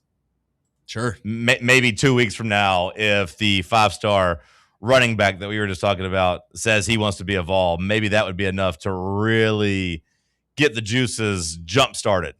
It does kind of feel like you're maybe out in the desert a little bit, just because the end of last season left you on such a bad taste in your mouth. You go through all that stuff with Joey about getting an injunction in another year. That doesn't happen. And then it's kind of the controversy of, we're in year 6 with a young quarterback. All that stuff is kind of nervous anticipation. But yeah, I think maybe DGG committing, you get closer to football season. You have kind of the blueprint of like 5-star running back, quarterback, wide receiver there. And maybe that's kind of something to look forward to. Yeah. Yeah. I mean, I think we need something to buy into long term. So, like, I do think we need a reason for hope.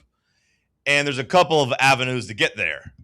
One of them, it would be landing a 5-star recruit over Ohio State, one that they, I don't know if they're all in, like 100 out of 100 on the scale, because it feels like we're all in, 100 out of 100. Like, we're going to try to do everything possibly we can to land this recruitment, or to finish this recruitment and land this recruit. It feels like we're all in. They feel at least like they are going hard after it. So beating them would be an accomplishment, and it would be a statement for Josh Heupel and his future. That's one of the avenues. And then another, of course, would just be like getting on the field and actually like having to see what Faison Brandon looks like. That's part of the reason I am a little hesitant. Not hesitant in terms of my optimism, not hesitant in my interest in the team, or wanting to watch them and wanting to root for Faison, but it's hard for me to get too worked up one way or the other just at the unknown, because I don't think any of the other conversations around the team matter. I think is ultimately what I keep coming back to.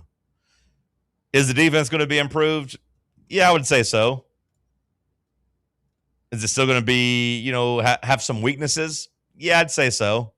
Like, I don't think it's going to be a top-level defense next year. I don't know how you guys feel, but, like, maybe like top 30 defense in the country efficiently. Top 30, I think I'd sign up for that. I'd lock that in. Yeah, like get back to being a top 30, kind of where Banks had you the previous years. Now, last year, of course, we know that wasn't necessarily good enough. Hopefully you're healthier. Hopefully you could play. The offensive line, a strength. The wide receivers should be about as dynamic as you've ever had here, or at least that you've had in the last, 20 years. But I just keep coming back to the same thing. Like, it doesn't really matter if you can't play quarterback.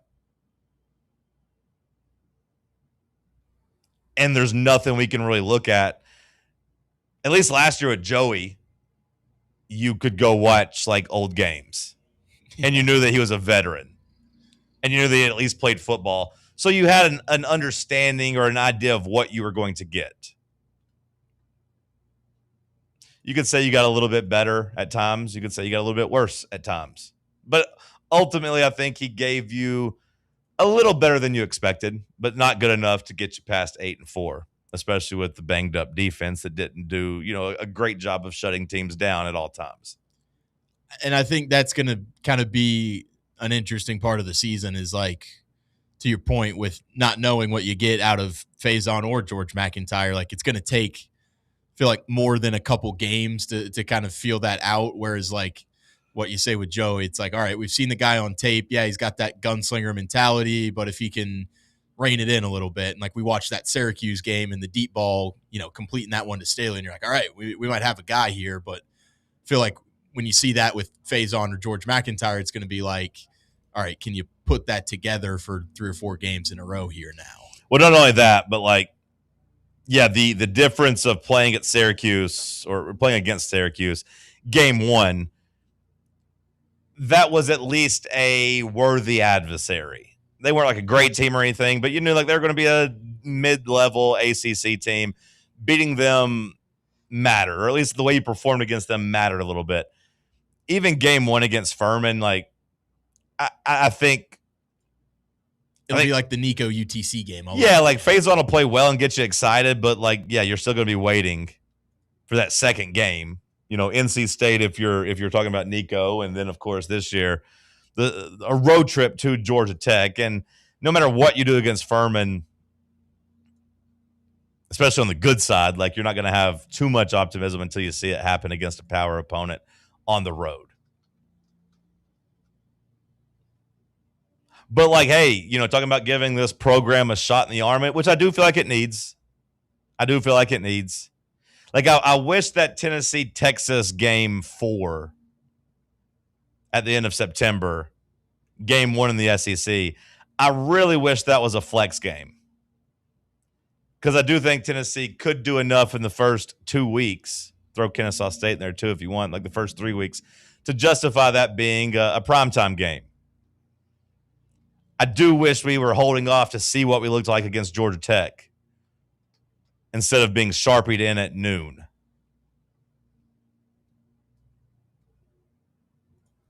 I know this program needs a shot in the arm. Hell, I've been saying it more than anybody. You need a shot in the arm.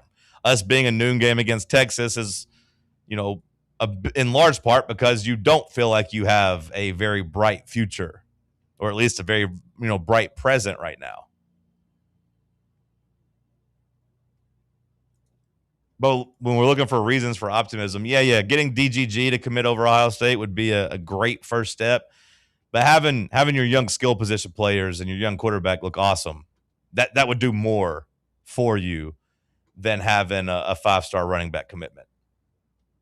So Faison Brandon, despite not really playing a senior season in high school, has a chance to really change the direction of this program, because I hate right now that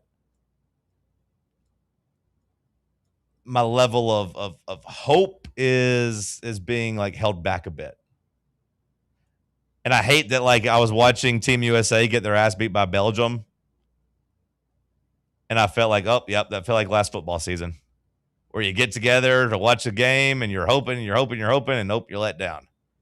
That feels like a Tennessee football experience. And you just kind of get outclassed. You're like, what the hell? Why did I think we had a chance to win this? And to be fair to the football program, it felt a lot like watching the Tennessee-Michigan Elite 8 game this year. I don't want to just pick on Josh Heupel, because it felt like we've seen that song and dance the last couple years in big moments. It felt like the Michigan Elite 8. It felt like the Houston Elite 8s, where you get there, and that maybe they're more talented, but you think these intangibles are going to matter. Nope, you just don't look like you belong on the field. Or on the court, in Michigan's case, in Houston's case. Hour 2 in the books. We'll kick off hour 3 with headlines. Bubba, where do we stand on a trivia opponent? Have we found one yet? No. We have not. We have not? We have not. Haven't even gotten a call in. Is this thing on? Does nobody want to play? Are they scared? They scared to play against me? I'm going to have to play 2 rounds by myself? John 1 versus John 2? Somebody step up, claim the spot. Hour 2 in the books. Hour 3 coming at you. Stick with us. Check out our new and improved website at fanrunradio.com. Life insurance. Why are you putting it off? Can't afford it? Too much hassle? Think you don't need it? There's lots of excuses for putting off life insurance. But if you weren't there, who would pay the mortgage and other bills? With Ethos, you could be covered in 10 minutes and boom, family protected. Ethos, fast and easy online term life insurance. Up to $2 million in coverage with no medical exam. Some policies as low as $1 a day. Answer a few health questions and get your free quote at getethos.com. That's getethos.com. Citizens National Bank. Experience the thrill of traveling with C&B's exclusive travel program. Customers age 50 and above with a Plus Perks checking account can participate, ensuring a safe and delightful travel adventure. Take a day trip or an overnight trip. Travel domestic or international. C&B is always on the go. Citizens National Bank. Banking never felt so good. Member FDIC. Hi, this is Dr. Stephen Malone at Knoxville Smiles. Has it been a while since your last dental visit? If so, I'd like to invite you to come see us. At Knoxville Smiles, it's our vision to provide the best dental care in town in a relaxed, friendly environment. So if it's been a while and you've been putting it off, don't wait any longer. Come see us at Knoxville Smiles. You can schedule an appointment online at knoxvillesmiles.com or by phone at 865-539-1776. Welcome to Axle Logistics, where excellence isn't just a goal, it's an energy. As a leading third-party logistics company, Axle is powered by an award-winning culture built on a work hard, play hard mentality. Here, the drive for success is contagious and hard work never goes unnoticed. Whether you're just starting out or looking to level up, Axle Logistics is the place to launch your career. Join us and take your ambition to the stars. To learn more, visit axlelogistics.com. Are you ready for the start of a new season? Maybe looking for your team to go on a tournament run? Get game day ready with Crumble. Head on over to your nearest location and pick up 12 pre-selected cookies plus exclusive toppers. When you're looking for dessert options, there's no question about who you should call on. Our listeners already know. Last year, the Dubai chocolate was a home run, along with the brownie batter. Oreo crumb was another crowd favorite. What new flavor will set the standard this season? If you're in the Knoxville area, there are 3 locations ready to serve you: Clinton Highway, Parkside Drive, and Maryville. Download the Crumble app to build your best lineup and vote on the best combos. You can even put your bid in to request a new flavor. Order in the app and slide on over to your nearest location. Tell them Fan Run sent you, and as always, it's for the fans, by the fans. Don't miss the cookies. You're listening to FM 105.7 and AM 1340, WKGN Knoxville, and W289CU Knoxville, Fan Run Radio.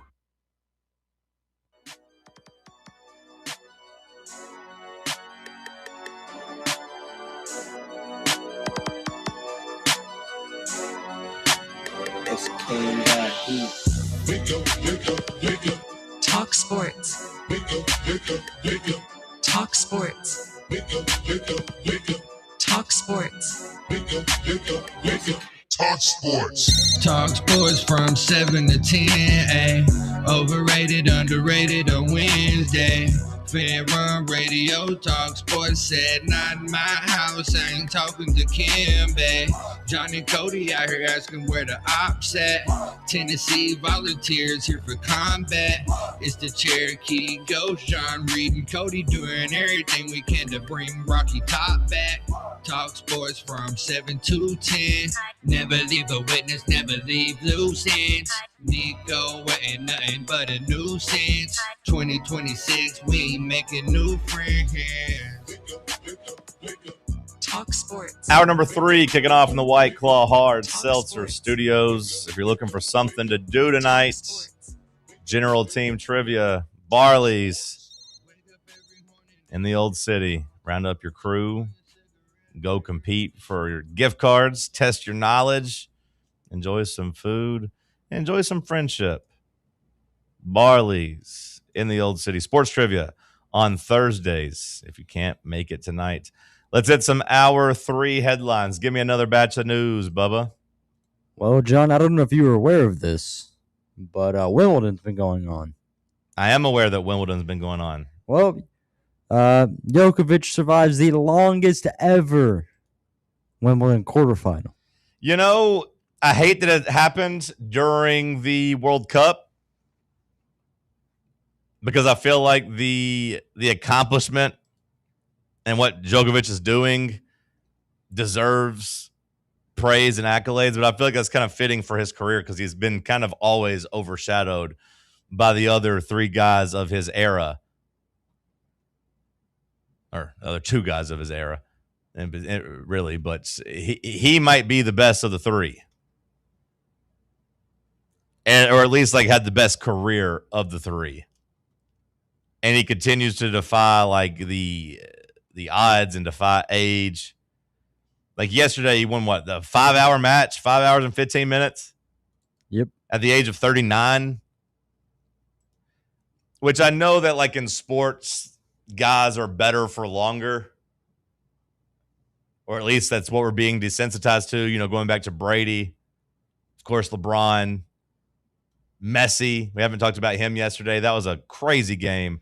Argentina coming down 2-0 with only like, you know, basically 15 minutes left. They scored 3 goals to win.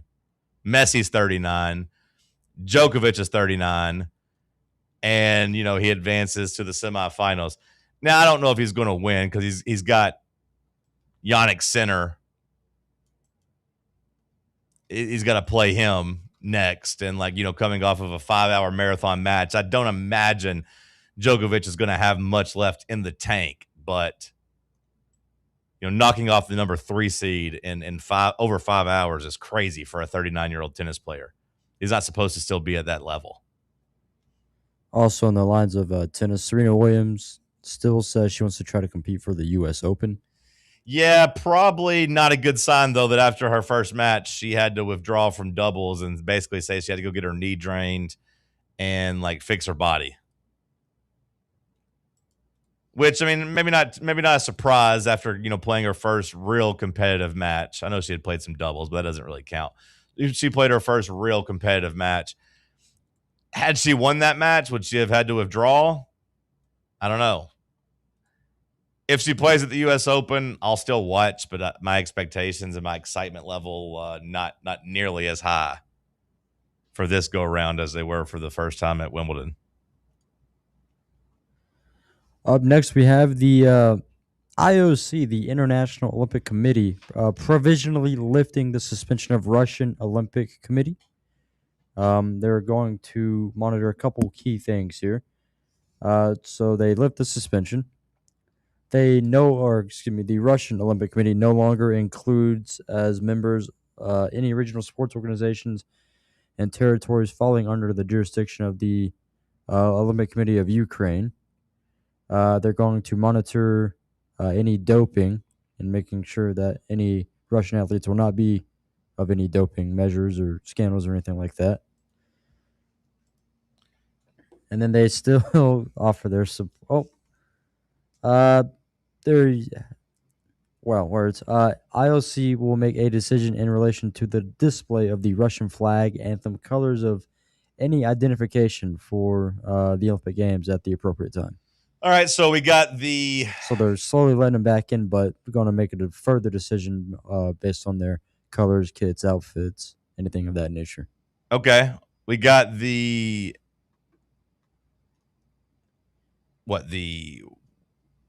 LA Olympics are in 28, so the Russians can now qualify for that. Is that right? So like they're able to just kind of be able to play in the Olympics again as Russia. Of course, the Winter Olympics 2030. Okay. I don't really have any other takes on this, Bubba. I appreciate the headline. It's a good headline.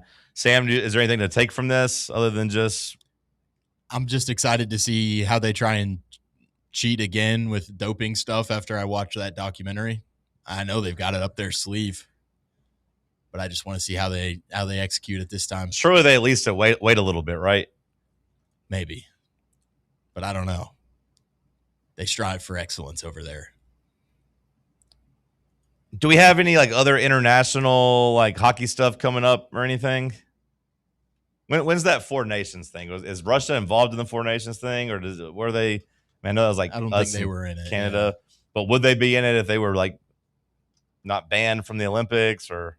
Well, I the don't Four know. Nations stuff was like the replacement for the All-Star game. Okay.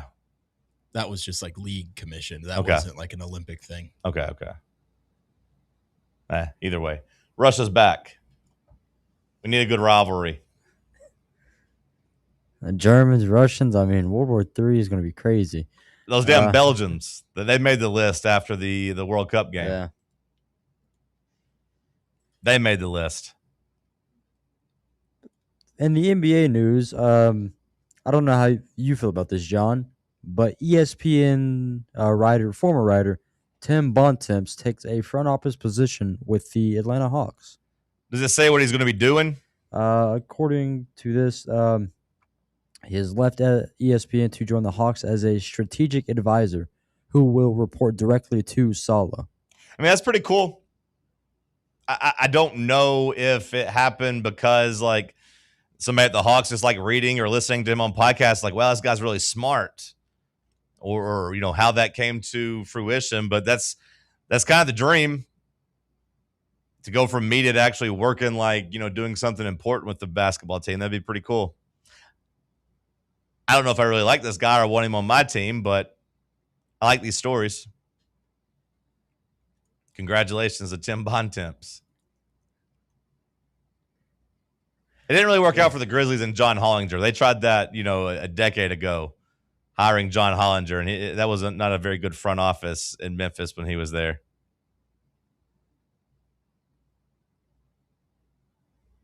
You see what's happening right now? Apparently there's an investigation going on. Argentina being investigated for fraud. Yeah.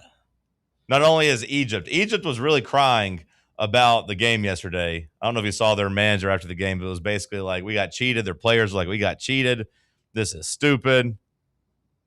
But right now, apparently, according to La Nación, which is an international publication, they are reporting that the FBI is investigating the Argentine Football Association in the United States for alleged fraud and money laundering.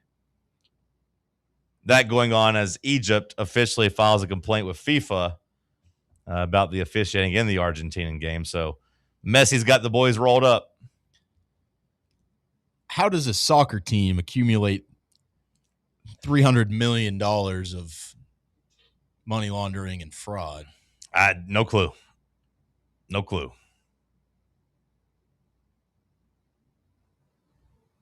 Not sure how it works. Have you seen the picture from Media Days yesterday from the Big 12 where the one guy's leaned back asking a question and like three guys behind him like are covering their face? Did you see that? The pretty much every clip coming out of Big 12 Media Days is just a lot of egg on their faces. Did you see the Colorado stuff? Did you see what Julian Lewis said? Now someone's photoshopped Monster onto the one guy leaning back, and Pepsi and Coca-Cola are covering their faces since they got mogged. But yeah, that was a terrible look for Deion Sanders, that his quarterback basically came out and said, yeah, we're actually reading defenses now. Last year, we were just trying to do, you know, high school ball. Just go out there and play.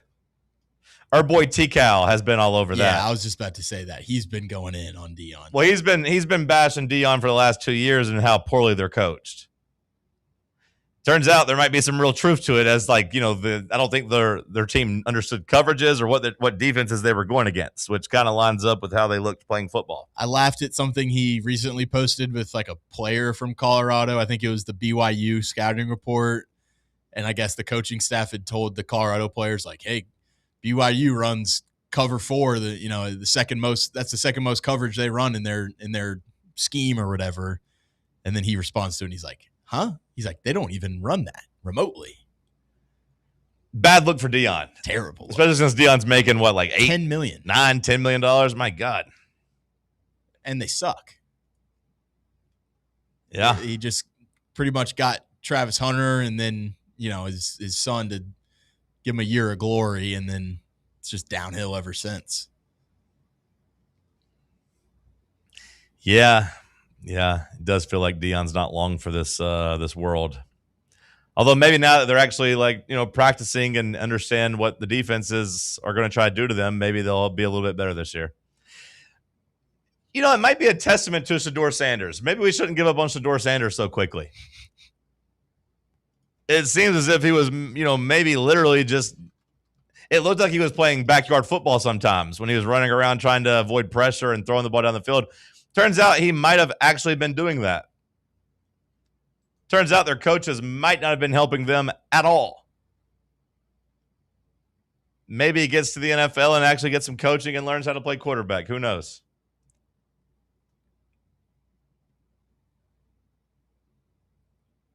What else, Bubba? Two quick baseball things here. So Shohei Ohtani, the 7th fastest to reach 300 home runs. And then also a story that's pretty cool. Hopefully we don't jinx this guy. But Tyler Tolbert of the Kansas City Royals outfield is 12 straight plate appearances with hits. So he's 12 for 12 in his last 12. What's the record? I think he has tied the record. Okay. Yeah, it says he matched the record set by Johnny Kling back in 1902. Wow. Equaled by Pinky Higgins in 1938. Okay. Walt Dropo in 1952. And Jose Miranda in 2024. Okay, so Jose Miranda did it in 2024? Yeah. As far as I'm concerned, he holds the record. I don't care what you did in 1902. What about 52? Nah. Was that Pinky? Was Pinky 52 or is he 39? No, Pinky was 38. Okay. Dropo was 52. Yeah, no offense to Pinky if he's listening. But like that, He ain't listening. that was before World War II, brother. That don't count. But someone doing it in 2024, I feel like we should have talked about that. I don't remember that story. He was a 200 hitter before this streak, apparently. Oh, wow. And I saw that the odds of a 200 hitter getting 12 consecutive hits are 1 in 244.1 million. I was going to say it's basically 5-1 odds. 5-1 odds rolled over times 12. That's crazy. The odds of being struck by lightning twice in your life are 1 in 234.1 million. Who does this guy play for? The Royals. That's why you haven't heard of it. What time do they play tonight? I'm sure he won't get a hit with so many people tuning in. I was going to say, they need to turn it on. This needs to be like back in the day when Baseball Tonight would go into every Barry Bonds at bat to show you if Barry Bonds was going to hit a home run or not. I need to know. 7-10 against the Mets. Well, you're playing against the Mets. It's probably pretty easy, too. Where does he bat in the lineup? Have they moved him up at all? Because if he was batting 200, I'd imagine he's like the 8-hitter, 9-hitter. Do we know where he's at in the lineup? What time do I need to tune in? 7-10 they play. Yeah, but like, what is he going to be? So yesterday he was batting 9th. Okay, yeah. A damn 9-hole hitter having 12 straight hits is crazy. What a wild stat.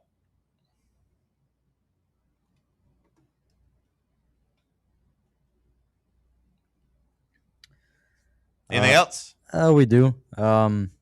Sad news, but for the update for the former Cowboys defensive end, Marshawn Nealon, the young 24-year-old who died in very unfortunate ways.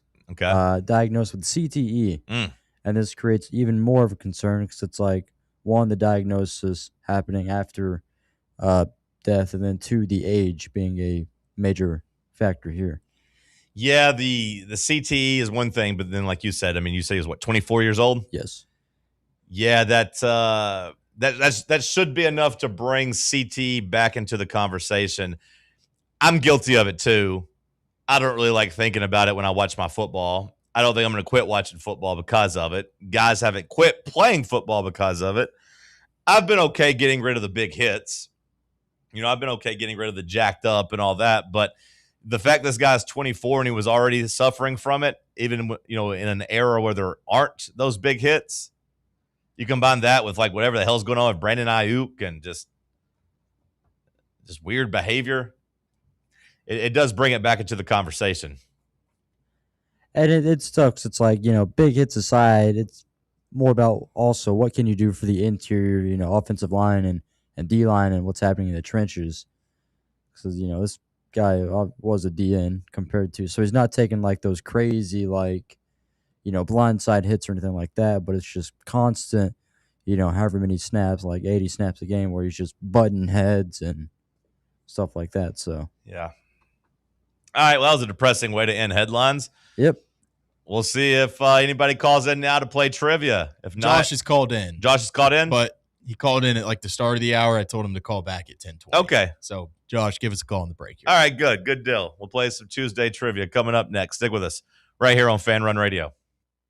For the fans, by the fans, this is Fan Run Radio, Knoxville. Smoky Mountain Brewery is the place to be for game day. From the moment you walk in, it's wall-to-wall big screens, making Smoky Mountain Brewery the perfect place to watch the Vols or your favorite team in action. With locations in Turkey Creek, Maryville, Pigeon Forge, and Gatlinburg, you're never far away from a great time at Smoky Mountain Brewery. Try one of their world-famous microbrews like Black Bear Ale, Mountain Light, or Cherokee Ale. Juicy burgers, wings that bring the heat, and delicious handmade pizzas made with hand-tossed crust from the freshest ingredients and their own special sauce from a secret recipe, topped off with hand-grated cheese and farm-fresh toppings. And don't forget, those famous microbrews are also available in kegs for your next party or in 6-packs and growlers to go. So grab your crew and head to Smoky Mountain Brewery and tell them Fan Run Radio sent you. Smoky Mountain Brewery. Eat local, eat good. Hey, Vols fans, Cody Brown here. I grew up right here in Tennessee and know what it means when someone says, I've got your back. That's why you can trust Farm Bureau Insurance of Tennessee. Whether it's your home, your vehicle, your family's future, or the business you built from the ground up, we will show up for all of your insurance needs. We are Tennesseans who understand what matters, which is doing right by you. Insurance is not all about just paperwork and policies, but it's about the people we insure every day. So if you want insurance that hits home, give me a call at 865-992-3871. Go Vols. A brand built in Tennessee and born from the love of the game. Inward Half revolutionizes golfing comfort. Crafted by a former pro and dedicated enthusiast just like you, our luxury performance wear guarantees you stay cool and comfortable through every swing and every day. We're not just a brand. We've set out to create a lifestyle for those who understand that impeccable style and premium performance are a hole-in-one. Enjoy the walk-in with Inward Half. Vol fans, reimagine your home at Broadway Carpets and Flooring for any remodeling or building needs. With a variety of carpets, rugs, hardwood, vinyl, and stone, Broadway has all the flooring and installation options you're looking for, including pet-resistant products like Pet Perfect Carpet from Shaw Floors. Visit their showroom in downtown Knoxville or the location in West Knoxville located on Kingston Pike near Pellissippi Parkway today. Your tax refund belongs to you, not an identity thief. Over $6 billion in tax refunds were flagged by the IRS for possible identity theft last year. If you're in a bind this tax season, LifeLock can help. They monitor and alert you to identity threats you'd miss on your own, even if you're careful with your personal information. And if you do become a victim of tax-related identity fraud, LifeLock has U.S.-based restoration specialists ready to help solve your identity theft issue. Plus, all LifeLock plans are backed by the $1 Million Protection Package, meaning LifeLock will reimburse you up to the limits of your plan if you lose money due to identity theft. Let LifeLock help protect your financial info, so all you have to worry about is what you do with your tax refund. Go to LifeLock.com, save up to 25% off your first year. The promo code is HERD, promo code HERD, to save up to 25% off your first year. LifeLock.com. Identity theft protection starts here.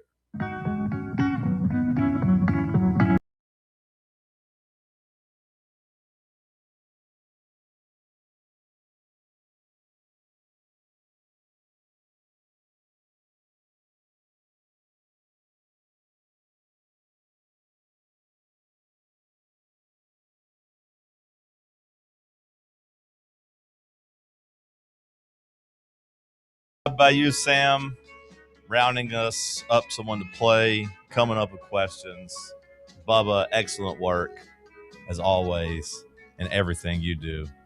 A little Tuesday trivia on Wednesday. Josh, thanks for playing. What's up, man? Hey, doing pretty good. Thanks for having me. All right, Sam, give the topics.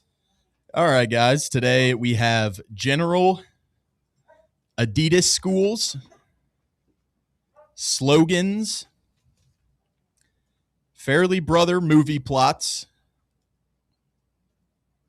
and famous quotes.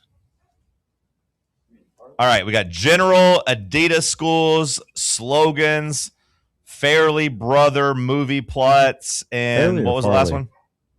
Famous quotes. Famous quotes. Yeah, Farley, I don't know. Sorry. It's supposed to be like Chris, Farley brothers, Chris Farley. It's not. I don't think it's Chris Farley. The Fairly Brothers. I had it right. Yeah, maybe. The Egg on my face. Either way. All right, Josh, you got the drill. 7 questions, 5 categories, 1 through 5 on the difficulty meter. I'll give you the option to go first or second since you were so kind to join us. All right, cool. Let's go with general for 2. General for 2. What is the most common surname in the United States? Most common surname. Is that the same as just last name? Yeah. Smith. Smith is correct. Okay, give me. I'll go slogans for 3. Slogans for 3. Impossible is nothing. I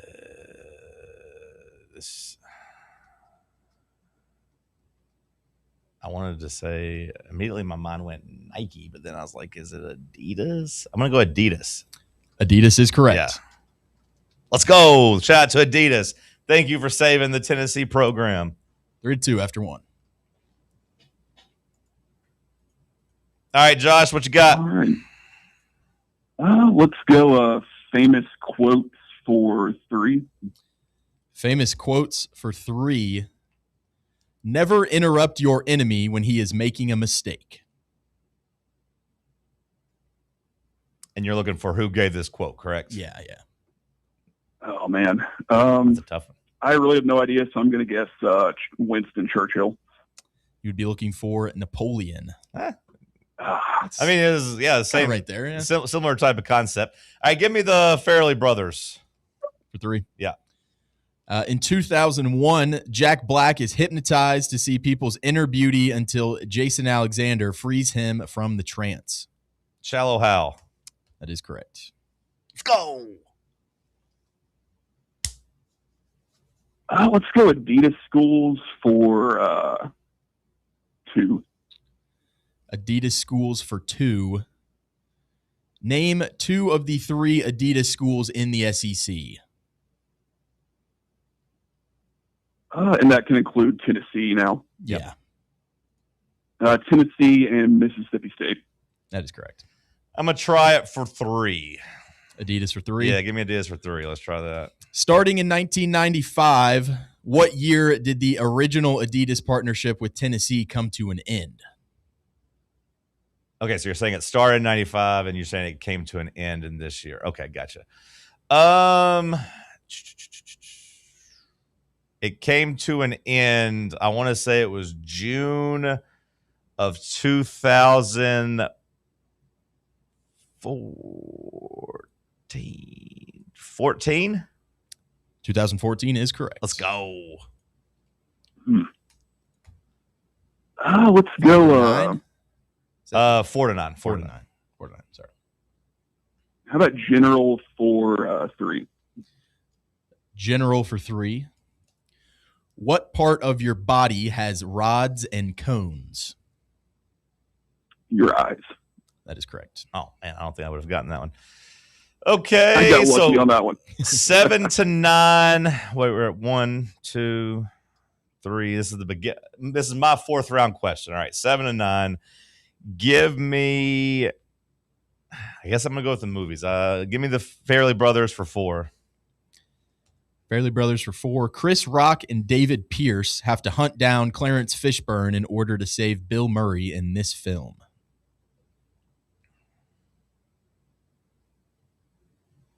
All right, give me that one more time.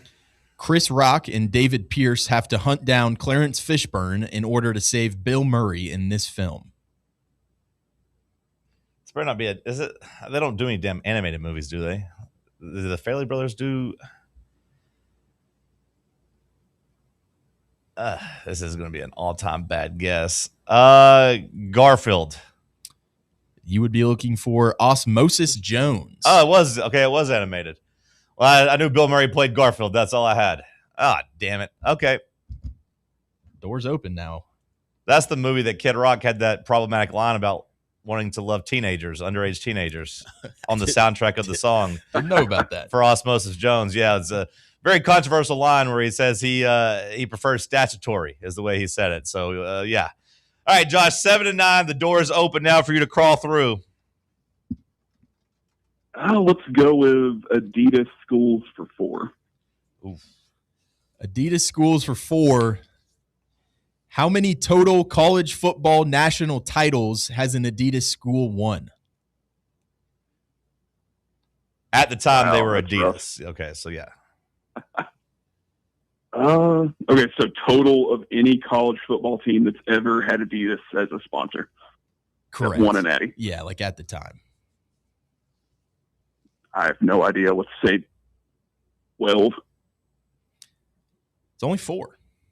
So like what? Wow. In Indiana, us. Indiana, Tennessee in 98, and then Nebraska, 95 and 97. Okay. That was a tough one. Give me slogans for 4. Slogans for 4, go further.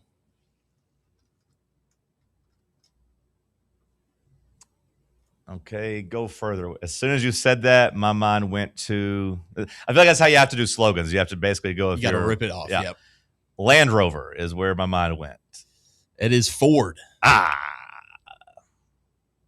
Okay. Heading into, what would this be, round 6? Mm-hmm. Heading into round 6, 9-7 me. We're down to the nitty-gritty, Josh. Where do you want to go? Let's do slogans for 2.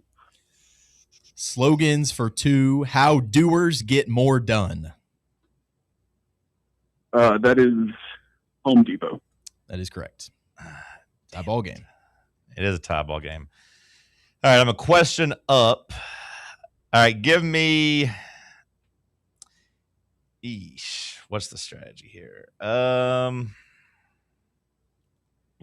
This is gonna be really embarrassing if I miss this. Give me general for 4. General for 4. The world's tallest uninterrupted waterfall, Angel Falls, is located in which country? Why did I do this? I guess I don't. Yeah, okay. Angel. For some reason, my mind is going to Argentina.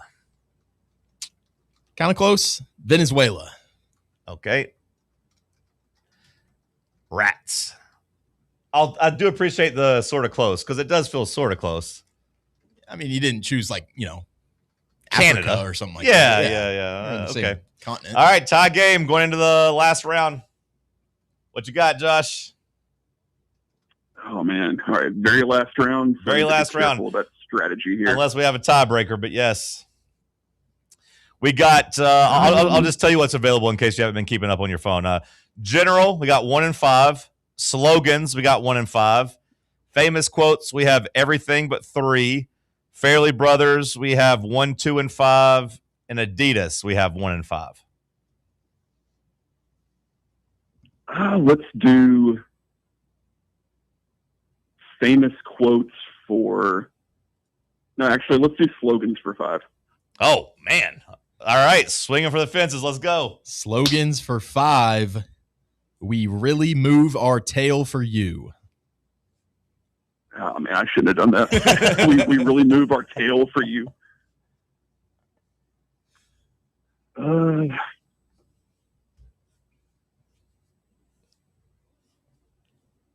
It's gonna be an all-time moment. Old Dominion Freight Line. I have no idea.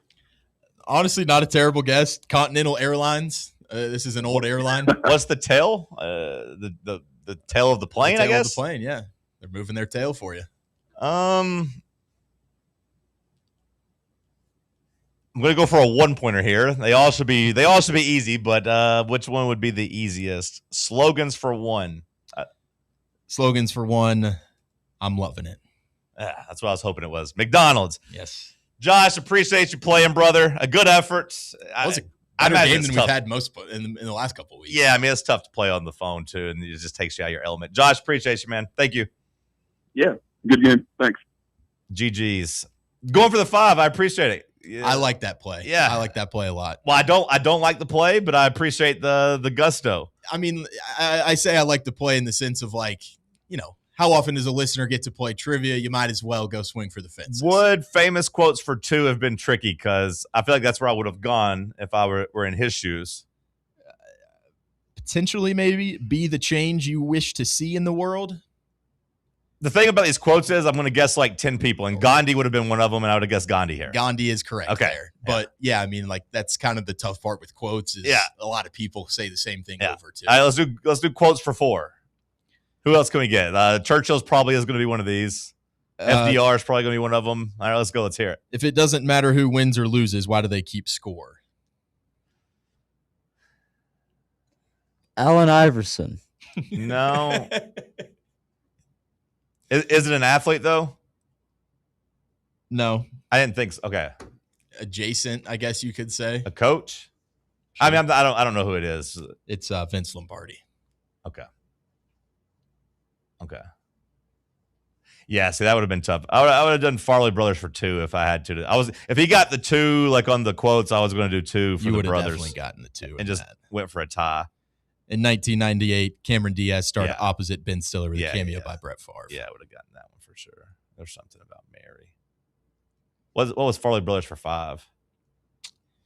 Because there was a path where he would have gone famous quotes for 4. And you would have had to hit a 5. And I would have had to hit a 5. Yeah. So I was bracing for either that or Adidas for 5. Zac Efron, Jermaine Fowler, and Andrew Santino hired John Cena to take the fall for their childhood shenanigans. This is a new movie. Newer. Yeah, it's got Santino in it. It's got to be. Yeah. Is it animated? It's not animated, right? I feel like I usually see Cena's movies, or at least like I'm aware of an Amazon Prime movie. Yeah, even those, I still feel like at least it's not the bad brother. Is it Brother? It's not that one, right? It just came out. What was it? Bubba?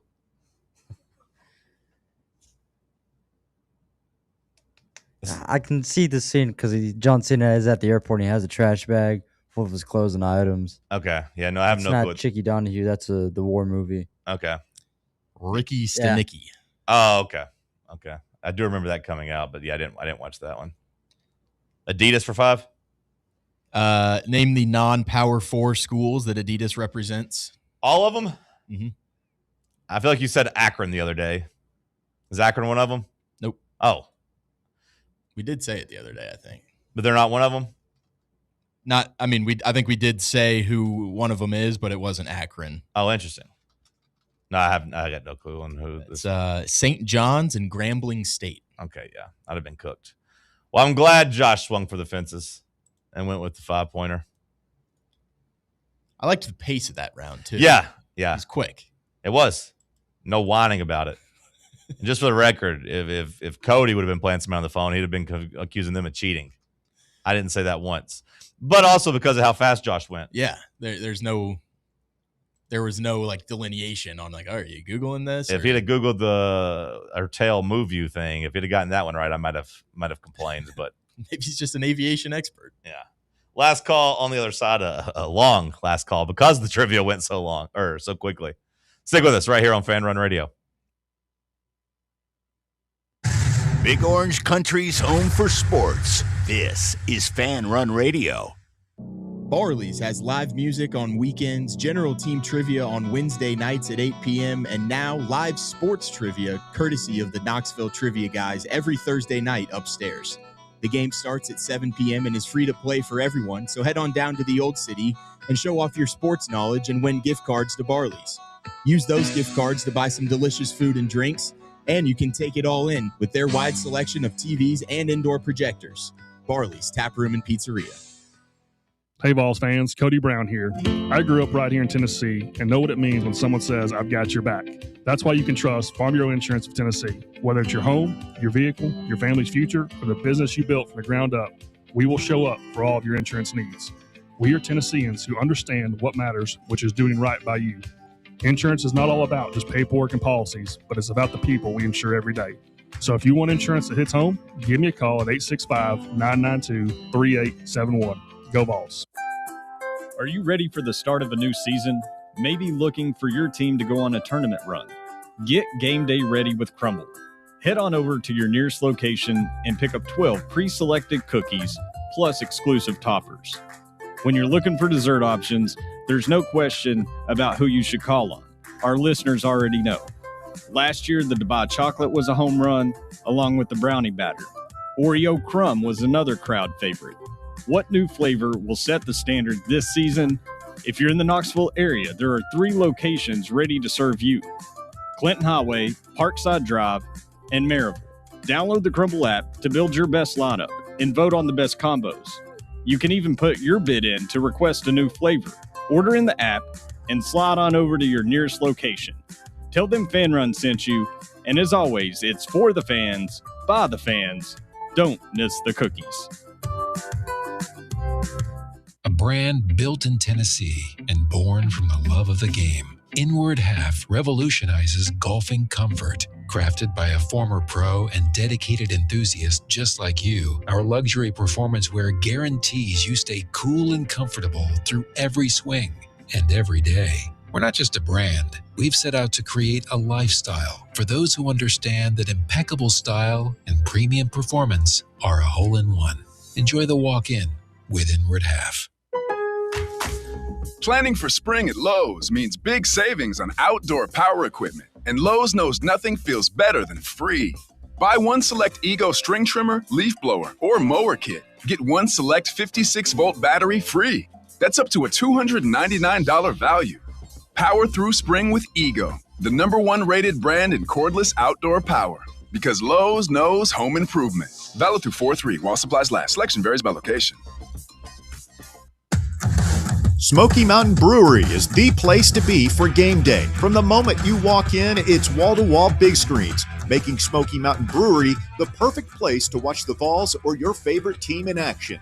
With locations in Turkey Creek, Maryville, Pigeon Forge, and Gatlinburg, you're never far away from a great time at Smoky Mountain Brewery.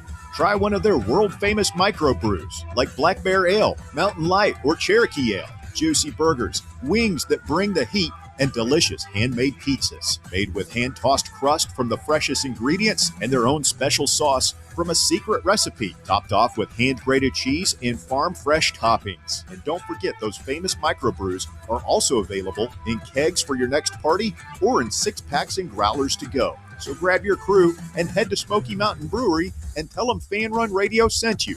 Smoky Mountain Brewery. Eat local, eat good.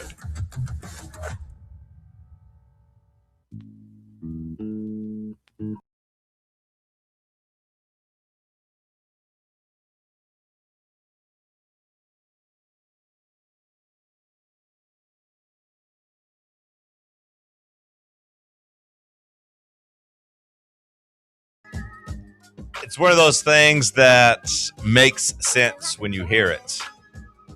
Kind of like when they found out that Larry David and Bernie Sanders were related. Seeing the story yesterday that Jaylen Brown and A.J. Brown are actually cousins. You're like, oh, okay, that makes sense. Apparently their grandfathers are brothers, which makes them first cousins once removed. I don't really know the rules on that, but first cousins once removed, whatever. Both kind of use, social media as their vices. A.J. Brown likes to tweet his way through things. Jaylen Brown likes to get on Twitch streams. Both, one's a genius, the other one's not. Boston and Philadelphia, back and forth. And actually, whenever they put the side-by-side up, I kind of see some family resemblance.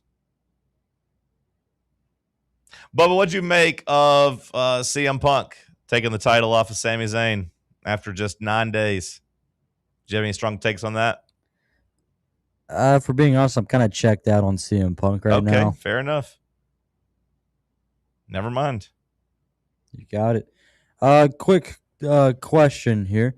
So our guy Josh that just played, although he did not win, so he cannot get the gift card. He's not getting the gift card, yeah. What about any potential, stickers, pins, hats, something? Yeah, see if you can get a size. See if you can get a size and his address. We'll see if we got anything laying around here. And maybe we'll at least send him a hat or something. Yeah, get his address, Bubba. Or message it to me if you don't want to put it on the YouTube chat, if you don't want everybody to have your address. It is crazy seeing the juxtaposition of Christian Pulisic, who I feel like has been the face of American soccer for 10 years, and Flo Balogun kind of just showing up. I don't want to say out of nowhere, but like not really having the same type of runway. But his statement he put out on like Instagram felt way more heartfelt than Pulisic just, oh, well, whatever. At least I get to be healthy now. My debut World Cup. It hurts to wait 4 years to compete at the highest level our sport has to offer. I want to say sorry to our fans. It was not good enough when it mattered most, and we let you down. I kind of like that Carly Lloyd has been dragging him through the mud too. I think, yeah, and like it's been a while because we're having to see the people weighing out. Do we want to be actual like sports fans and commentators? And I feel like if you're a sports fan, you really like making fun of people when they choke or they let you down. Like that's one of the best things about being a sports fan. It hurts when it's your guy, but like calling them a bum or being like choke artist or, wow, you let us down, you're overpaid, you're privileged, you're a baby, you're not that guy. That's one of the best things about being a sports fan. But we're having to weigh that against, shut up, woman, get back in the kitchen. You've gained weight. You're fat now, little piggy. If we're being honest, she ain't that bad. No, I mean, she's a good-looking girl, but I mean, she's not in U.S. soccer playing shape anymore. So, I mean, she has put on some weight. She'd be my goalkeeper. She's retired. Well, she is, I know, but like people are pointing that out to her, like, and she's responding to people calling her fat now and stuff. Like, she's having to deal with that. Whenever she's been, kind of the only person, at least on TV. I will say Tim Howard and Landon Donovan, they went in on Pulisic pretty good. Which, I said we love talking about people that choke. The older generation getting to talk about the new generation choking, they love that a lot.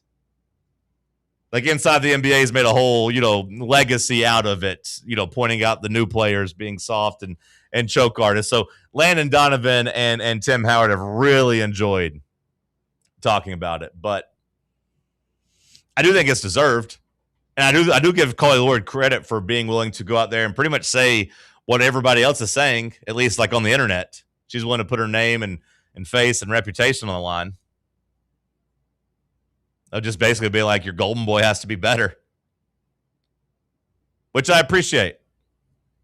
She's won it. It's not like, she's just talking out of her rear end. Like, I mean, I know the Women's World Cup is different than the men's, but the U.S. women's team has been at that stage and has delivered. And yeah, I hate those comparisons too of the people that are like, oh, the women, they've won 3. You should ask them for advice. It's a little bit easier to win the women's than it is the men's. And like the women actually have had an advantage through like, Title IX and the college, soccer we were talking about. Like they've had that. And it does feel like the rest of the world has kind of caught up to them. But at the same time, I mean, like, yeah, she's a champion. So she's allowed to have an opinion on it. But yeah, it's just been funny watching people try to decide, do we hate women more than we hate choking, privileged, spoiled kids? Which Donovan also had, like, Donovan's had a little bit of a comeback from the whole weird hairline, bald-looking thing and also selling out to Mexico. He's had a little bit of a comeback. I saw him also on a clip go viral talking about the problem that we started the show with about the accessibility of how basically, I think he said 2% of kids like in the American like soccer system come from a background where your parents make less than $50,000. And he talks about his mom. He's like, when I was coming up, my mom made like $30,000 and was a single mom of 3. He's like, I wouldn't have been able to play soccer if I had to pay $4,000 to get in. like everybody else is. He's like, we wouldn't have been able to pay $400 for me to play, which I think is interesting perspective. But it's true. Summit Blue looks good. Oh, we got the release? Mm-hmm. Any men's sports, or no, is it all? It's all ladies representation. Yeah, I figured as much. Where's it from? Vols Sports, Tennessee Vols Athletics page. Okay, let me check it out. Do we have? I know I'm asking you questions. I could just go look myself. Do we have just straight Summit Blue jerseys too? Yeah, I mean it's all blue. Softball, volleyball, okay, basketball. It looks nice. Soccer. It's nice that they give them their own day for it. Yeah. Do those sports? This is embarrassing. This might be something I should know as a professional, but do those sports do black jerseys, or is that pretty much for the men? So, like, is tomorrow's like Black Reveal? Is that pretty much the equivalent of the Summit Blue? I don't think I've seen any like black Lady Vols jerseys or like black softball jerseys or anything. No. They should do a black softball jersey. That'd be badass. I mean, I think the Atlanta Dream have like some of the best uniforms in all of sports, but it's because they're going with like the black Peachtree Hawks jersey with like basically Summit Blue. Nice. And I think it just looks awesome. So like, I do think some Lady Vols dark mode jerseys where they could use the Summit Blue on top of it. I know you would kind of run out of orange there or whatever, but I see what you mean. I think those would be badass. Are you talking about the ones that just say ATL on the front? I believe so. But they have like the blue stripe on the yeah, sides. and like they always wear black, like blue accessories and stuff. Yeah, it looks good. The coach wears like a black pullover with the blue. I think those look great. It's like I think I've wondered if like could the men's team wear like smoky gray with blue accents and that look weird? I mean, it probably would, but you'd be running into the same thing I'm talking about, where it's like you run out of like orange, like space for orange if it's gray and blue. But all right, shout out to the ladies. Glad they get their jerseys, and we'll see. I am excited for the dark mode reveal tomorrow. I got to be honest. The next 2 days, I know we kind of poo-pooed the slow rollout, but A, it's made us feel like a big deal with Adidas, and B, I feel like it's been nice to dissect them all separately, like getting the orange separate from the white. The Summit Blue, like, that doesn't really move the needle for me too much, but they do look good. You're right.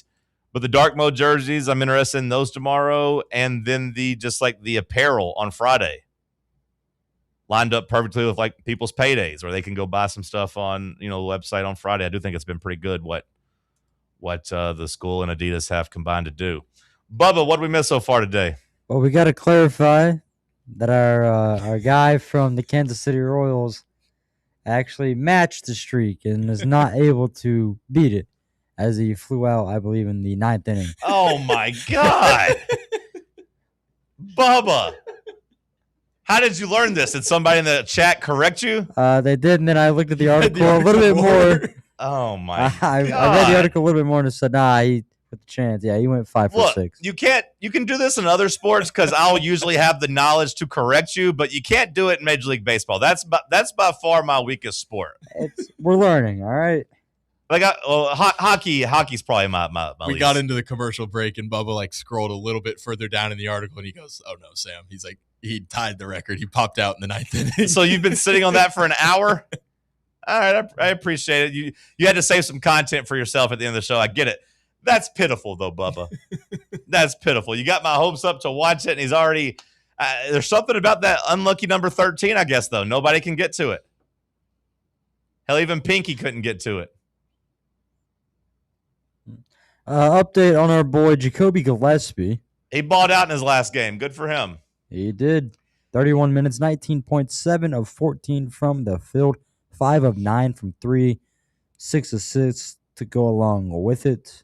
And I will say that, like, Jacoby Gillespie, the acting coach there, I believe it's Darvin Ham, who used to coach the Lakers. He's kind of coaching the G League team. He's on the Spurs bench as an assistant. He was talking. He went out of his way to talk about Gillespie, and basically was like, "Hey, he's got a great feel for the game, and we're trying to throw some real stuff at him that we do at the next level to see if he can handle that." And he's doing a pretty good job of it, because right now he's only guaranteed $91,000. Like he signed his 2-way contract, same as Felix Okpara with the Wizards. But like those contracts, the 2-way contracts for second-round picks, very, very rarely are those heavily guaranteed or like life-changing money to an extent. Like, yeah, sure. Like the 1 year it's like 1 year $670,000. I mean, don't get me wrong, making $670,000 in a year would be great, and it would change your life, a little bit in terms of your comfort level and stuff. But he probably made more at Tennessee. That's 100% a fair point. Like I would say Jacoby Gillespie 1,000% made more. Felix Okpara 1,000% made more. So yeah, it's not life-changing in that way. Good point by you. Going from 0 to 700,000 is great. Going from 2 million to 700,000, not so much. But those 2-way contracts are only guaranteed, I think, $91,000. So if he doesn't make it out of this with without getting like released or something. I get confused by 2-ways a lot. He starts out in the G League, and then basically they can just pull him up to the NBA whenever they'd want. Not whenever they want. There's a limit, but the limit is bigger than I thought. I thought it was like 50. Well, I guess it is. It's like 50 total days, but it's also like 50 games.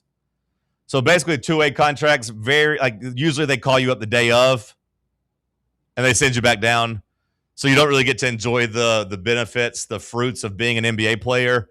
Like going on a road trip, usually for like 3 weeks, he would basically get sent to the G League and caught up in spot duty. That way they're not like starting his clock per se. But he's allowed to play 50 games, and he can't be on the playoff roster or anything like that unless they convert it to an actual contract. That would be my next question. Like if you played more than 50, you're just on an actual if NBA you're good deal. enough. They have to make the decision. Sometimes they just put you back down. You don't get to play the rest of the year, but sometimes you've developed enough and your team's hurt enough and they like what they see, or they say, hey, we're converting you to a real contract. And you'll get like a 2-year, $1 million deal or something like that. And is that just like a one? Like I know that, how baseball has like options, like you can send someone down a certain amount of times, or is it like once you're up, you're up? That's a good question. So like his 50 days, no, they can send him back up and down nonstop then. Okay. But once they give him an actual contract, he's locked into the NBA. No, not even then, because even like rookies now that have guaranteed contracts, like even first-round picks can get sent to the G League to play. He would just be making more money. The money would be guaranteed. Mm-hmm. Okay. But no, yeah, like Jemai Meshack, for example, like could be, which I guess maybe he was on a 2-way contract, so maybe he's not the one to point at. But like a couple years ago, Jalen Johnson was a first-round pick of the Hawks, but he wasn't going to play his rookie year, so he spent a lot of time in the G League. Just like actually learning the system and learning how to like play the way they want him to play. And then is that like is a 2-way deal essentially like one-way? Like does Jemai Meshack have to play his way on to the G League team for the Grizzlies this year? I think Meshack actually has the deal now. Okay. I want to say he gets paid a little bit more. I want to say he had earned that contract, but I could be wrong there.